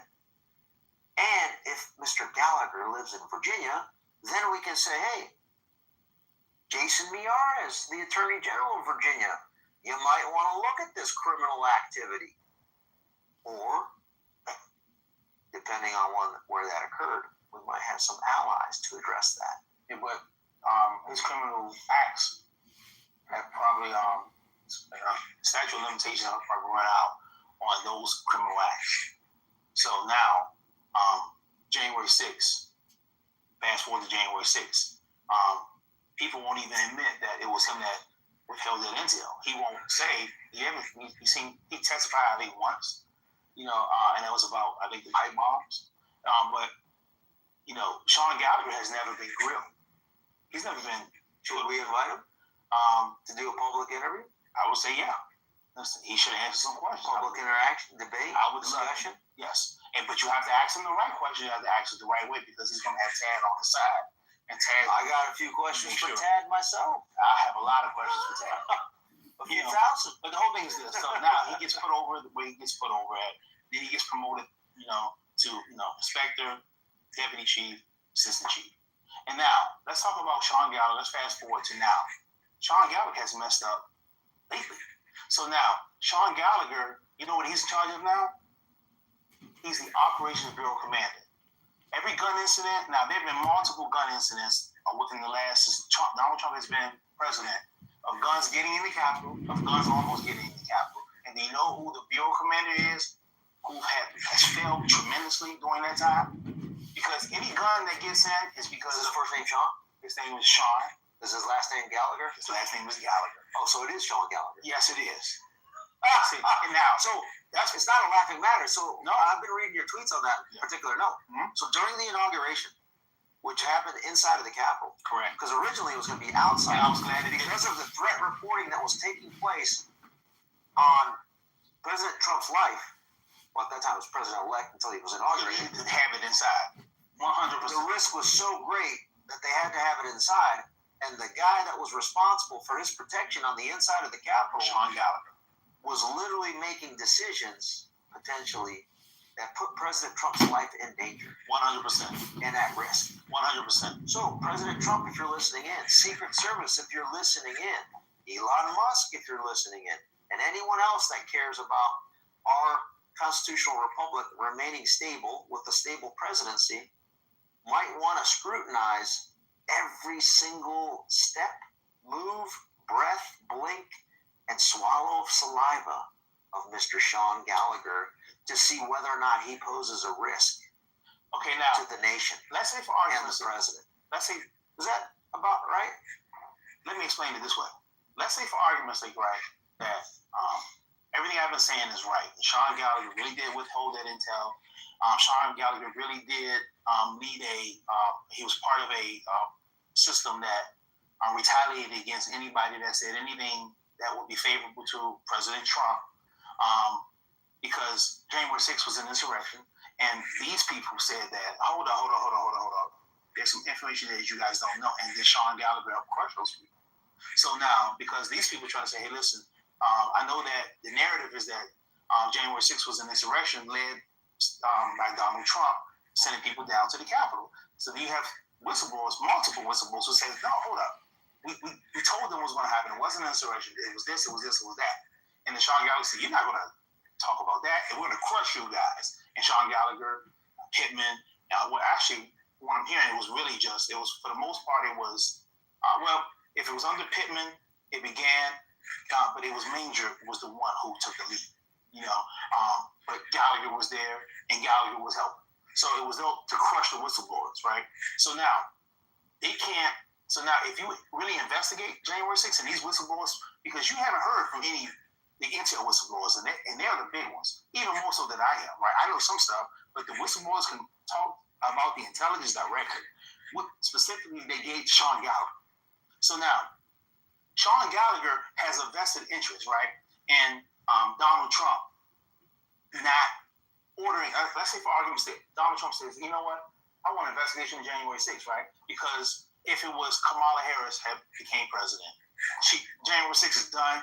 Everybody else in jail would still be in jail. So more people, they would have tripled. Oh yeah. Everyone else wanted to. I might have been in jail. We would have shared cells together. Yes. So the thing is this. So now let's say for argument's sake, right? If President Trump wakes up one day, right, he's like, you know what? Because Speaker Johnson already said he wants it to be done. And is that because Sean Gallagher's pressure and influence is over that? I don't know. Mike Johnson? Possibly. Yes, I would love that. Mike Johnson will have to explain that, right? But let's say President Trump says, you know what? If he does this tomorrow, he says, I want an investigation of January 6th. Now, the person that protects President Trump, because when the President Trump comes into the Capitol, he belongs to Sean Gallagher. Yeah, so now, that's what I was getting at earlier. His level of protection with the vice president. Yes. His level of protection is up to Sean Gallagher. So now, the person that... Because the Secret Service are allowed in there by the Capitol Police. Secret Service and the president, like any outside law enforcement entity into the Capitol has to get approved and synchronized and coordinated with the Capitol Police, right? Yes, but to include the President of the United States. Yes, but it's not even that. Because the Secret Service cannot protect President Trump when he's in the Capitol. It's the Capitol Police. This is why. Because we man all the entrances to all the doors, and Secret Service don't have the manpower to have officers at each one searching each bag. So if you want to basically say, you know what? Oh, President Trump's in the Capitol. Everyone's authorized leave. Go home. Yes. Or and then by the way, don't screen anyone. Have everybody come into the Capitol. Click clack. Oh, whoopsie. Not my bad. He's gonna say, right? That was not my bad. That was a crazy. Exactly. So you create the vulnerability. The person who has a for the objective that you're trying to create. The person, just like January 6th. Or you create the atmosphere where another person, because all you do where is the risk becomes, because turns into 100%. If people look at television, right, and they see there were 3 times somebody made it into the Capitol with a gun, right? 3 times, and then one person, and then one day on the actual inauguration day, they got the guy, right? And the issue was, because I know there was some confusion, but on the actual State of the Union Day, the person did not get in with a gun. They got him at the entrance, right? Yeah, because the first time was the inauguration indoors. Second was the State of the Union. Yeah, but it was another day when somebody got in, I think, through the CBC, and they got in. But anyway, but the big one, the days that Trump was there, right? So he was there on January 20th, right? But let me talk about the March 4th incident on the day of the State of the Union. So the issue wasn't that, they got the guy when he came in, they saw the gun, they got everything on that day. The issue was when they arrested the guy, right? And they took him back to process, and he was like, what is the big deal about this? I brought the gun in yesterday.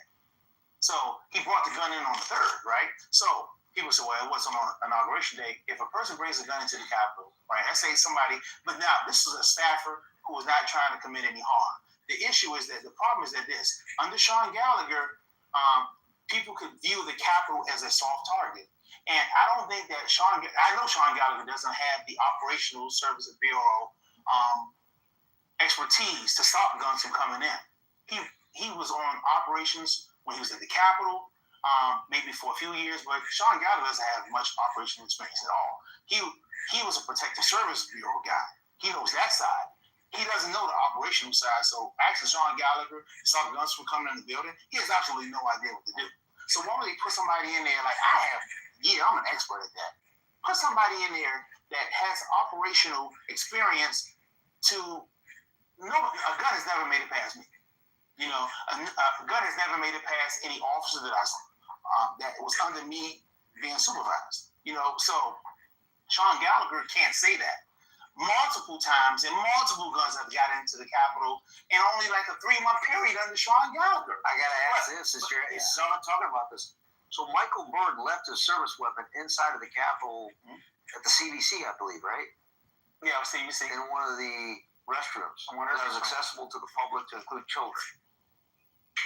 What year was that, and who was his commander? I can't remember what year that was. It was maybe 2018, 2019. I can't remember.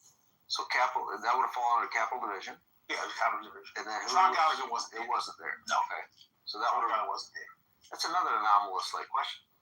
Like nothing really happened to him. To Byrd. Yeah, he got the same discipline that Sean Gallagher did for stealing all the money. 3-year probation. He got a 535, and he got a 3-week suspension for that. So he did get 3-week suspension. Yeah. Okay. So he got punished. All right. So getting back on track. Right? Back on track. Sean Gallagher. Okay, so going now in the he's been Operations Service Bureau commander.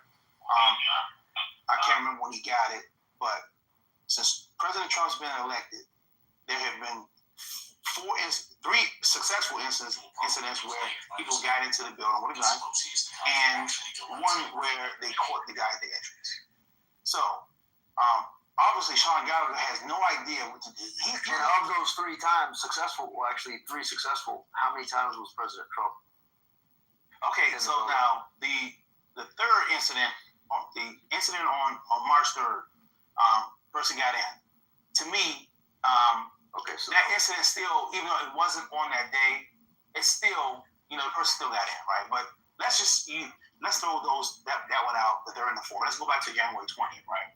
So on January 20th, right? This is what I heard. I heard it was the Assistant Chief, Benedict, who authorized a person who was in possession of a weapon to be in the rotunda while President Trump was being inaugurated. So that person didn't have to go through screening. That person wasn't vetted beforehand. So that it's like they had no knowledge of that person coming up, right?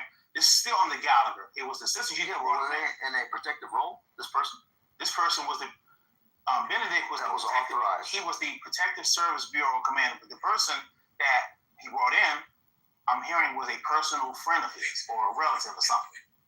So was carrying a gun. So now, is that normal? No. So you can't have. How abnormal is that? Super abnormal. But now this is the thing. You can't have anybody anywhere near the president of the United States that wasn't vetted by the Capitol Police and the Secret Service beforehand. So why? Because of the failure of the Operations Bureau Commander. Now the Protective Service Bureau Commander made a mistake too. But the thing is this: Sean is supposed to tell everybody it was authorized. No. So this guy just rolled in. He rolled in with the person he brought in. Sean Gallagher, you got to make sure without going through screening. Yes.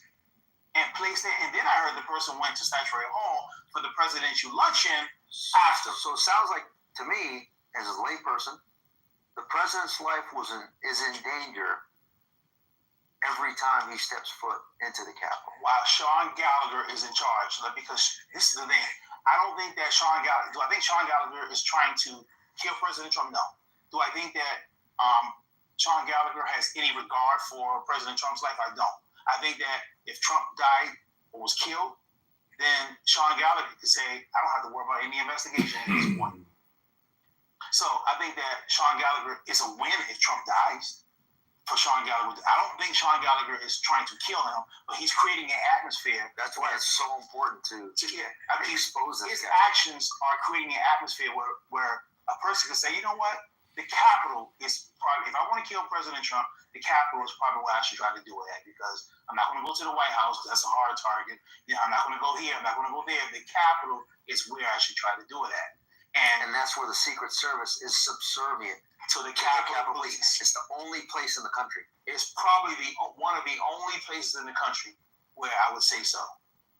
Bam, that's the message. Yes, so that's the thing. So President Trump belongs to Sean Gallagher whenever he comes to the Capitol. Period. Secret Service, listen in. President Trump, listen in. Everybody that is going to plan for the next event. I mean, there's going to be another. It's going to be another State of the Union. But he's probably going to come up even before. So we need to make sure that this is addressed well before the next year. Yeah, it needs like time now. I would say so. My personal opinion. All right, what else on Sean Gallagher? We good? I think we're good. Oh, so anyway, basically, so I sent him the message, and his message basically to me was effectively go fuck yourself, because he probably feels he has the upper hand anyway, and he's untouchable. So what I plan on doing, I know we're wrapping up now, but from now, what I'm going to do, I'm putting all my attention on Sean Gallagher. There are other people I want to focus on, like you already said the name. Yeah. I'm not even going to say her name again because I want to focus on Sean Gallagher. Because but I realized briefly hit on a few other names. When the major thing, and I'll briefly hit on it, but the major thing, right? Because I realized I started to focus just on major, and I started, so like when this stuff came out, successful because you just. I think I had a role in bouncing. I think I had a role in getting him out. Yes, but this is the thing, and this is the hard part, right? And the thing right here, and this hurts me. This is hard for me to admit, but I'm going to admit this. I figured that if I kept working on Manger, at some point he would step down. I can't do Sean Gallagher by myself. I can't get him by myself. I know I'm going to need help from other people for the Sean Gallagher thing, because he's that out. Who are some names that you throw out that could be allies and exposing? I'm still slowing down his corruption. I'm still trying to process that. But I know that like I said, it's hard to admit when you can't do something. But I know that Sean Gallagher is going to have to take a united effort. It's not going to be able to be me. But I want to keep plugging away. I want to keep talking to people. I want to keep his name out there as best I can. But I know that to take Sean Gallagher and his corruption down, I can't do it by myself. All right, you heard that, folks. So Sean Gallagher, SEAN, last name is GALLAGHER, if I'm not mistaken. That's correct. I've seen it a few times. I've written his name down plenty of times. You've written about it. All right, help out, take a look at him, do a little deep dive, and provide what you have. usually when I do that, I get a lot of information.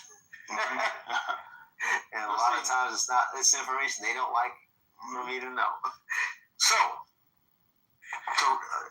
we've been going a little while. I want to kind of wrap up with a couple of other names before I ask you my last question. Go for it. Dania Newell. Anything we need to know about her? As it relates to this corruption? Dania Newell was. She may have had something to do with the setup, but But she might not have. I know she was part of the cover-up, and I want to focus on her at a later time. Julie Farnham. She was part of. I think she was part of the setup and the cover-up. All right. So this leads me to January 6th, and then its subsequent cover-up. Akinil Ganel, Harry Dunn, and Michael Byrd. And I know you know all three of these people, so it's I get it, the difficulty, because depending on how long they serve, you probably know these people for probably over a decade. Yeah, I know. And so there's a lot of history. So just as people are listening, keep that in mind. There's still that human. My position is this, but if we could just kind of focus only on the January 6th component. I'll talk about Ganel and since then. Ganel and Harry Dunn. With their testimony, etc. Yeah, they believe January 6th was one way. I believe it was another way. I've spoken to both of them at length. They're not hiding their feelings. They believe it was Trump. I believe I have a more. I've spoken to the whistleblowers. They have not. Maybe people don't even believe that these whistleblowers exist. Maybe they believe I'm making it up. But you can go look at news articles and see that there were whistleblowers that went to Michael Bolton. There are articles out there. Their names are not on there, but they don't have the information that I do. And one thing I always say about anybody, I say everybody, with maybe the exception of Dania Newell, was agreed on, and David Lazarus. I don't know if you know who David Lazarus is. That's another name. Yeah, with the exception of David Lazarus and Dania Newell, my position is that everybody on the ground that day were agreed, to include Michael Byrd, to include Ganel, to include Harry Dunn. I still feel that way. So, and people get angry with me because I don't crush them, but then other people on police side get mad at me because I won't talk about the January 6th, right? Because if I believe everybody was set up on the ground, with the exception of with Newell and David Lazarus, how would I, other people are going to focus on what the January 6th people did as far as the violence. I know what happened that day. 4 years. I'm out of it. I don't have to. Why should I go and double down on what CNN is doing every day? Talking about how much everybody is a terrorist. If you're dead, you walk through the building or whatever, you're a terrorist. And that's how we cross paths, because we're trying to focus in on things that haven't been investigated. Yes. So if somebody else wants to focus on Ganel, Michael Byrd, then do it. If somebody wants to focus on that demonstrated maced an officer, I got gassed that day. My eyes still hurt to the day. I think my vision was impaired permanently because of what happened that day. I don't know who gassed me, but yes, I had multiple incidents in the film. If somebody could pull the film, you could see me. An officer came and grabbed me and doused my eyes with water. I don't know who the officer was even to the day, but everybody on the ground that day was agreed. So I'm focusing on the people who set it up. So people can, so CNN, look at the who did this. Same here. Yeah, other people you can focus on Ganel, Michael Byrd. So that's not what I'm doing. So I'm focusing on the setup and the cover. I'm focusing on the setup and the cover. For me, part of the cover-up is when you're testifying, when you're perjuring yourself, like Lazarus, that was clear. He perjured himself in a trial later of where he was at and what he saw and observed, and then communicated that supposedly to Harry Dunn.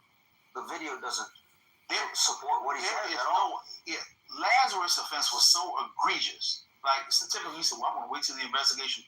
What Lazarus did was so bad, it's nothing you can even, you can't defend. It's nothing you can say. So that's why Lazarus is on a different. It's a culture, though, of deceit and corruption. When at the highest levels you have the Pittmans, the Gallaghers, Manger coming in to cover it up, right? Lazarus what was his rank? He was a special agent. He worked for Pelosi. So he was directly assigned from the dignitary to Pelosi. To Pelosi, right? Yes. That brings in another component. You didn't know that? I heard it. Yeah. But you now, you're a very credible individual. So now I know that that's a legitimate thing. Mm-hmm. Before I was like, people are writing about it on the internet. I'm like, I don't know if I trust it. Mm-hmm. You just told me it for the now we got to go into this. Mm-hmm. Talk to me. Lazarus deal was so bad. I mean, he literally put himself in a location, in a different building when he wasn't there. And he actually, Steve Baker laid it out perfectly. It totally discredits Steve Baker drop kicked him. It was a drop kick.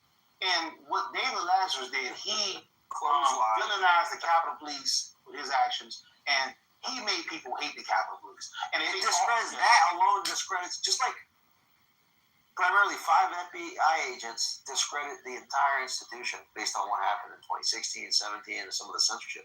David Lazarus, when people see what happened and watch the video and his testimony, there's no way. Steve Baker put together, he put together, it discredits the entire all testimony of all U.S. Capitol Police officers. That's how bad it was. He put everything and I believe, David Lazarus is one of one. It's the Pandora's. It's literally the key that opens up. Let's look everywhere else. David Lazarus. Let's look at Harry Dunn's testimony. Yeah. Let's look at Akinilo Ganell's testimony. David Lazarus is the unicorn.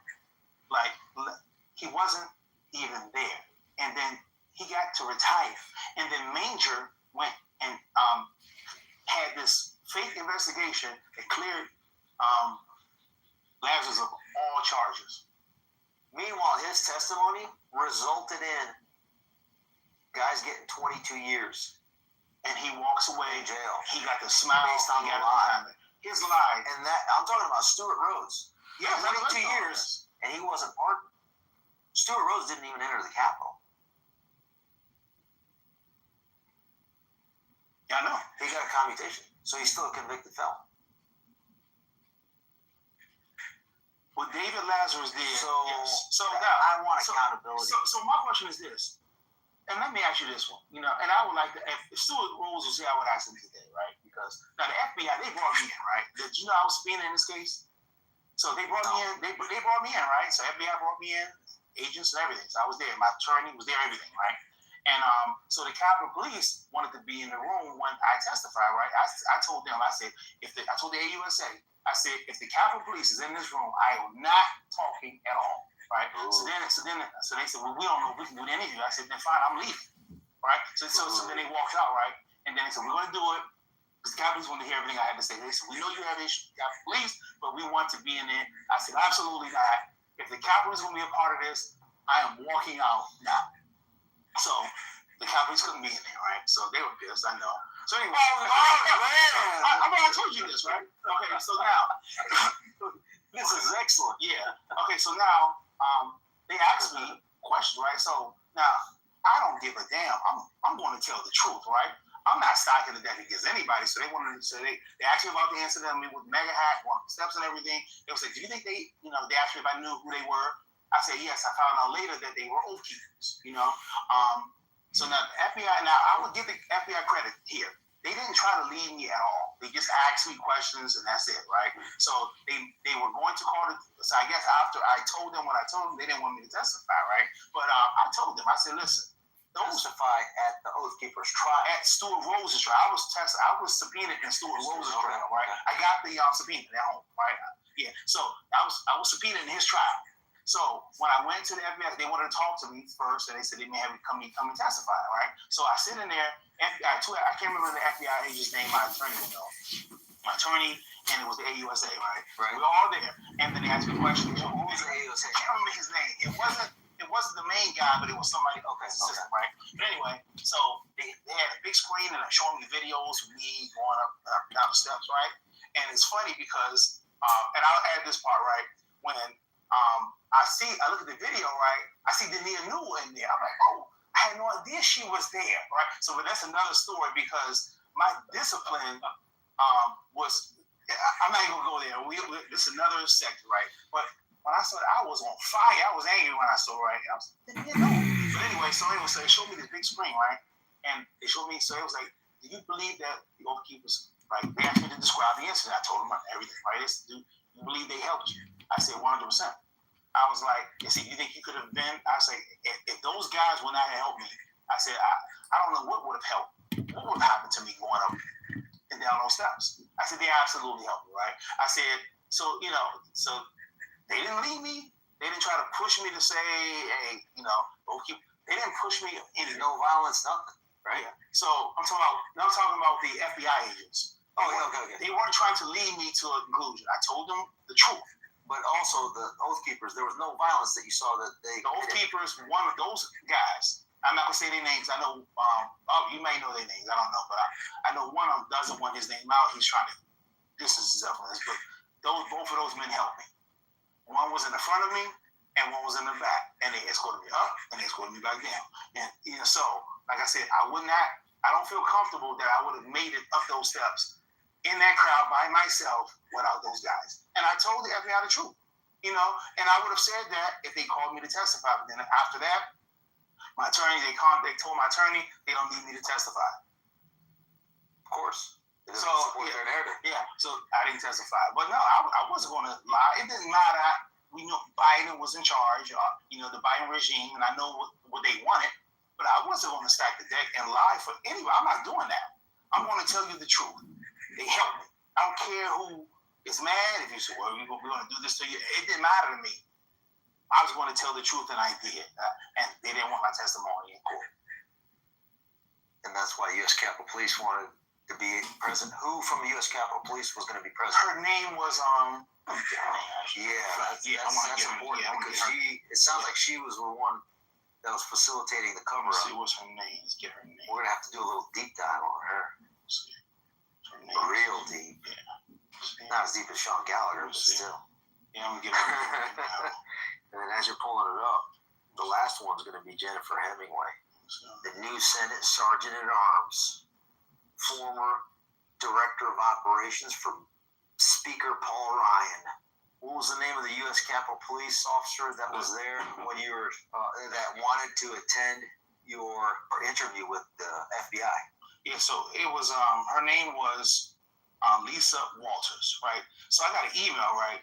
It says, Mr. Johnson, I have been advised that your testimony has been requested by the defense in the upcoming Oath Keepers sentencing schedule before U.S. DJ Mehta as, U.S. District Judge Mehta. Yes, okay, so let me go back. It was, I'm 99% sure it was Lisa Walters that they wanted in the room, right? So then later on, they got notified, the Capitals got notified that the defense wanted me to speak, right? So, and I got this email, right? It says, Mr. Johnson, I have been advised that your testimony has been requested by the defense in the upcoming Oath Keeper sentencing schedule before U.S. DJ Mehta. As you may be aware, USCP, OGC assists former employees of the department in these types of matters, especially when the testimony sought may pertain to or involve department events, operations, etc. In the event that you would like the assistance of the USCP, OGC is the Office of General Counsel. Right. Please advise, thank you, thank you. So I told my attorney, right? So Ted DeBias is... Yeah. So now when I saw this, wanting to provide I was on fire when I saw this, right? Because this is a 2023. After I had already left the department and I'm already speaking out against them. So now I get this, right? So I was going to fire him back. It was like, I wanted to be disrespectful because that's the first feeling I got. So my attorney said, "Tari, don't do that." He says, "Just you're like, oh hell no!" I wanted to say, "Are you freaking kidding me? You dirty!" Yeah. So, but didn't do that. I think I just said, "Reply, thank you," and I was respectful. But when I saw that, I was on fire. But it was Lisa. I'm 99% sure it was Lisa Walters back in 2022. It was November of 2022 when they wanted to be in the room. I said, was she a deputy general counsel? She was Lisa Walters, during the time of this email, she was the senior counsel, Office of General Counsel. Yeah, so she works for Ted DeBias. Yes. Interesting. So it was her. So Say her name again, Lisa. Yeah, her name was Lisa Walters. Lisa Walters. I think it was Lisa L. Walters. You just gave me a little homework assignment. Yeah. So and I'm not saying she was part of the setup or the cover up. I'm just saying that she wanted me. She wanted to be. I get it. I'm saying she might. It was an absolute no. Lisa N. Walters. N is in Nancy Walters. But no relation to Pelosi. Yeah. But they asked me to testify. They subpoenaed me. The USA. I went. Told them what I saw. They didn't want my testimony. When did they give you the notification that they didn't want your testimony? I think after the interview. It may have been a couple weeks after the interview. And then I got in May. They said the defense wanted me to speak. And nobody subpoenaed me from the defense, right? So people get mad. Why you testify? Nobody subpoenaed me to do this. Nobody subpoenaed. So if I get subpoenaed, I'm not going to duck. I'm not hiding. I'm not going to a hotel. If I get subpoenaed, I'm going to speak. I'm not going to a hotel like Michael Byrd. Well, his situation, he was getting death threats, like horrible death threats. People wanted him dead. So, and you and I, you know my position on that. He was put in an unwinnable situation that he should have never been put in by Pittman and Gallagher. He should have never been. And then when I was evacuating, you listen to the radio transmissions.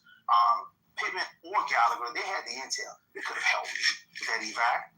They knew what was going on, and they wouldn't. They just listened. All right, so last one. Go for it.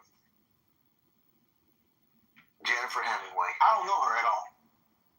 I just recently, I have never crossed paths with her. Never crossed paths with her. Just so you know, and I know she's the Senate Sergeant at Arms now, though. She's now the Senate Sergeant at Arms. She used to be Paul Ryan's Director of Operations when he was the Speaker of the House. Does that mean anything to you? No.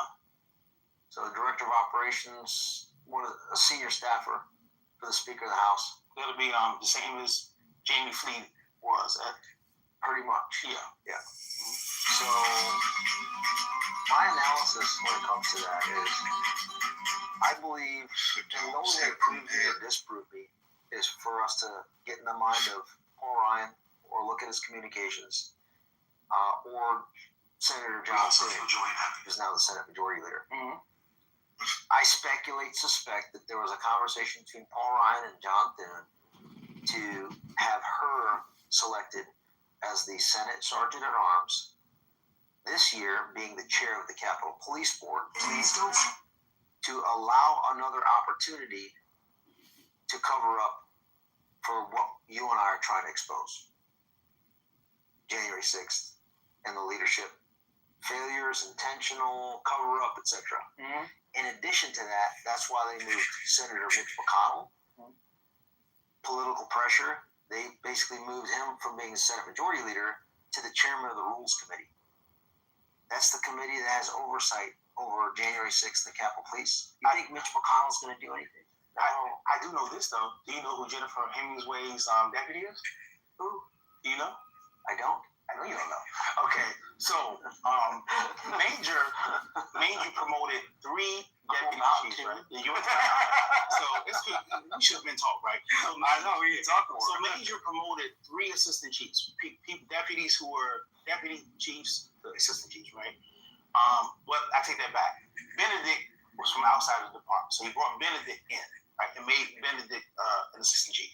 He made Sean Gallagher, who was the deputy chief, he made him assistant chief. He made Jason Bell. You probably never heard Jason Bell.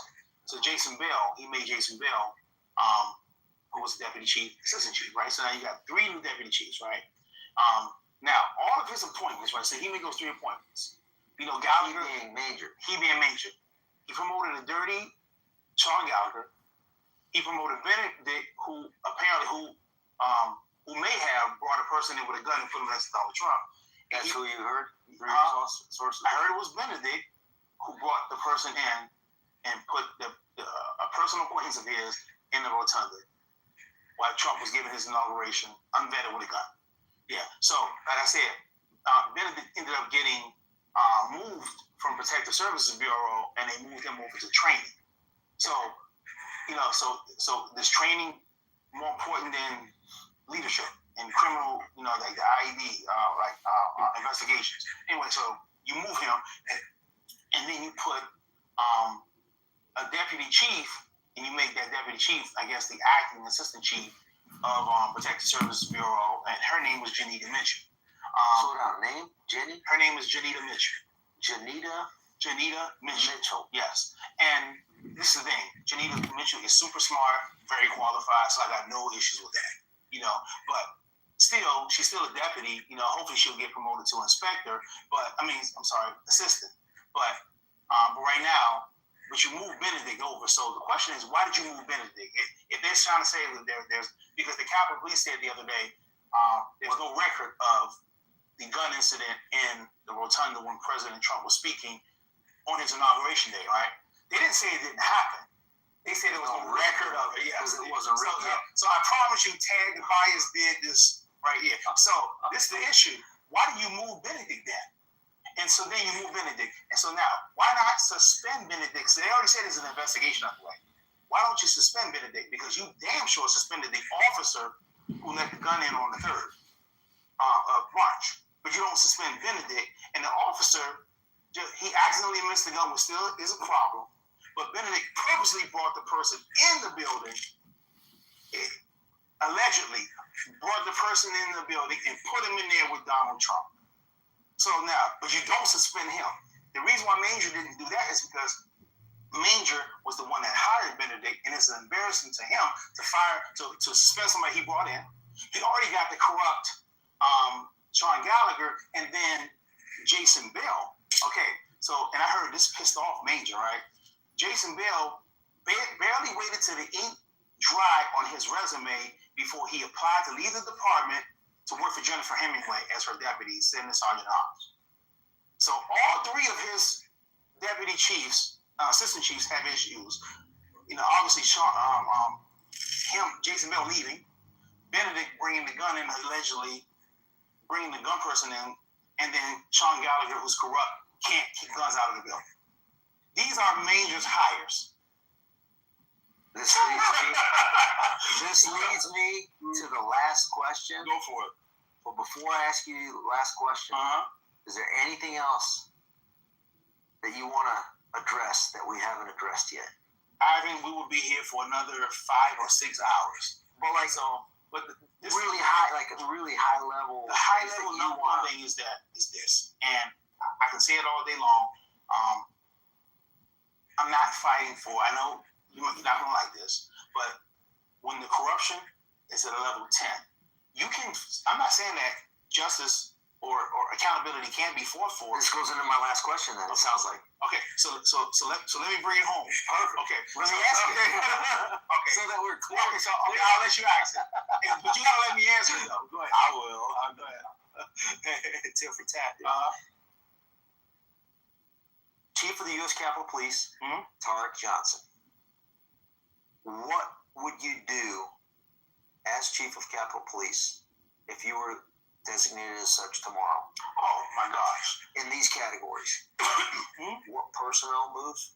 Who would be relieved and investigated, and who would you replace them with? Well, I'll tell you this: if they made me Chief of the Capitol Police, anybody that was corrupt, because they already know I know who they are, right? Because it's a lot of names I haven't even said, right? They would resign. They would start transferring to different federal agencies. I wouldn't have to do anything but walk on my arms and just sit there. And then the notices would come in. People want to resign. People want to retire. And I would let them go. Because this is the thing. You want a chief, right? This is what you want to occur, right? Because as a chief, you have to look forward, right? You can't necessarily look back, right? You have to put somebody in charge of that to do investigations or whatever, right? But you have to have a balance with your job, Congress. My thing would be I would do what needs to be done to create justice for the people that were aggrieved. And that can come out of the Capitol Police. And the first thing you have to do is you have to say, hey, listen, something was wrong. Something happened here. Because if right now, Pittman and Gallagher are national heroes right now.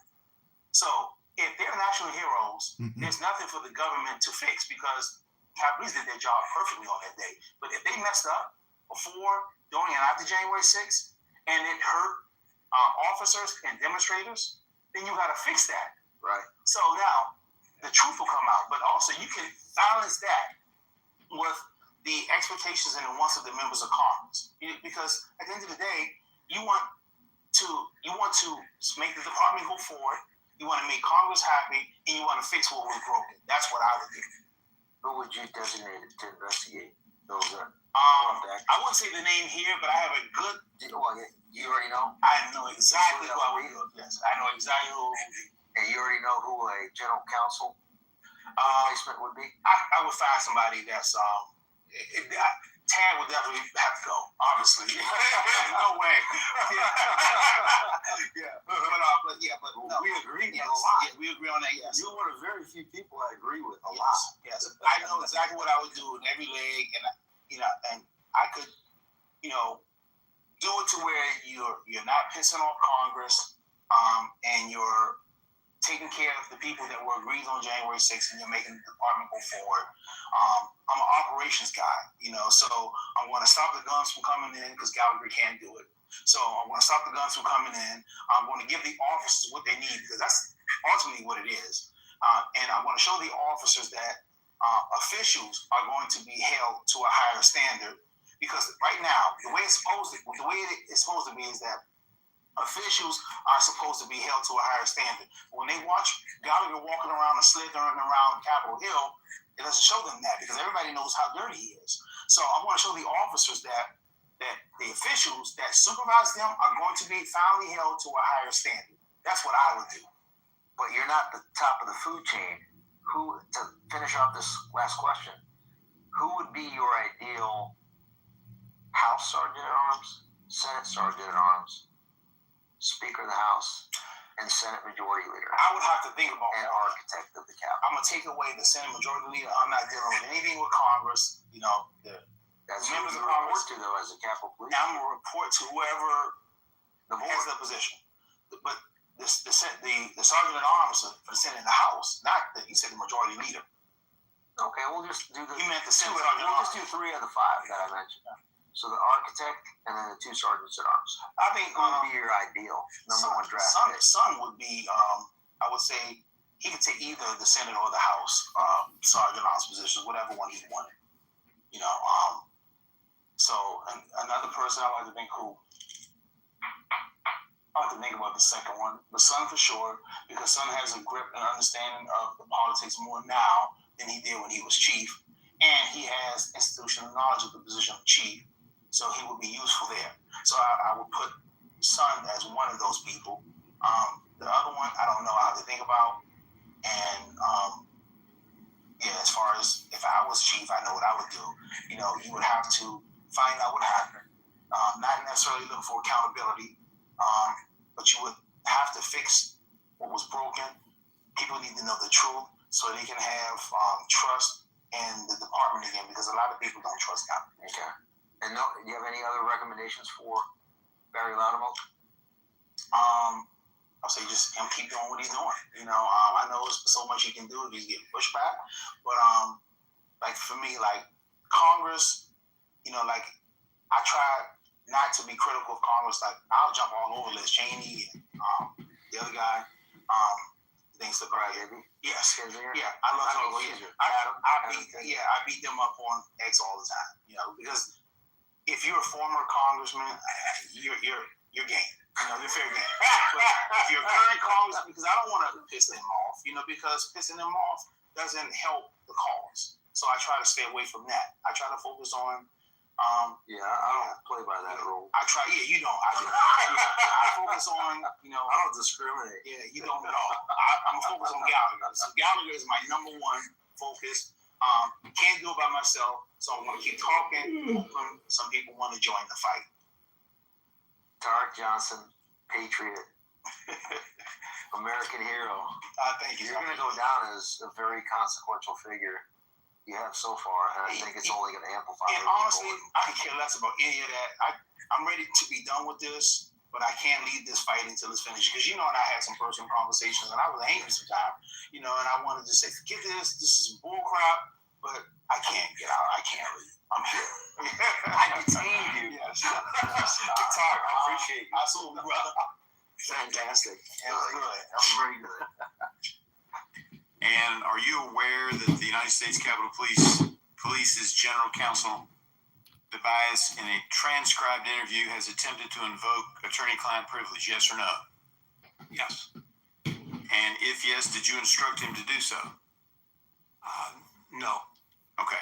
Notwithstanding the fact that attorney-client privilege does not apply, in my opinion, in this case, because this is a legislative branch investigating a legislative branch entity, common law, established practice, and the Congressional Oversight Manual stand for the proposition that there is no attorney-client privilege in such cases. And notwithstanding that this committee or Congress might be the client as opposed to you in your official capacity, if you are in fact the client, would you waive the attorney-client privilege between you and lawyer Tobias? Yes or no? I trust his judgment on the attorney-client, the use of the attorney-client privilege. Do you understand that? I don't think it is your privilege, but if it is, it's not his privilege, it's your privilege. The lawyer doesn't have that privilege. You do. If it is in fact your privilege, would you be willing to waive it? I would take my attorney's advice. Well, it's a privilege. It belongs to you. It doesn't belong to your attorney. I understand that. So if he's giving you advice on that, that would be a conflict of interest for him. Do you understand that? You would need to get separate counsel for that. I deal with my general counsel all the time on these issues, and I trusted his advice. I understand you trust his advice, but this is specific between you and he, and therefore he would have a conflict in advising you on this. I suggest you get separate counsel for that. T.K. Johnson. AP, they have the seriously officially plan. They develop biological weapon. The only one goal is take down. We're back with more changes at DOD.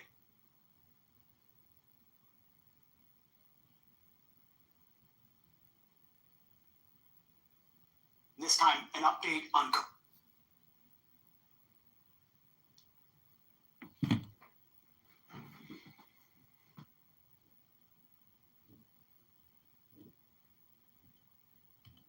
They call me the taller Ivan Ranklin.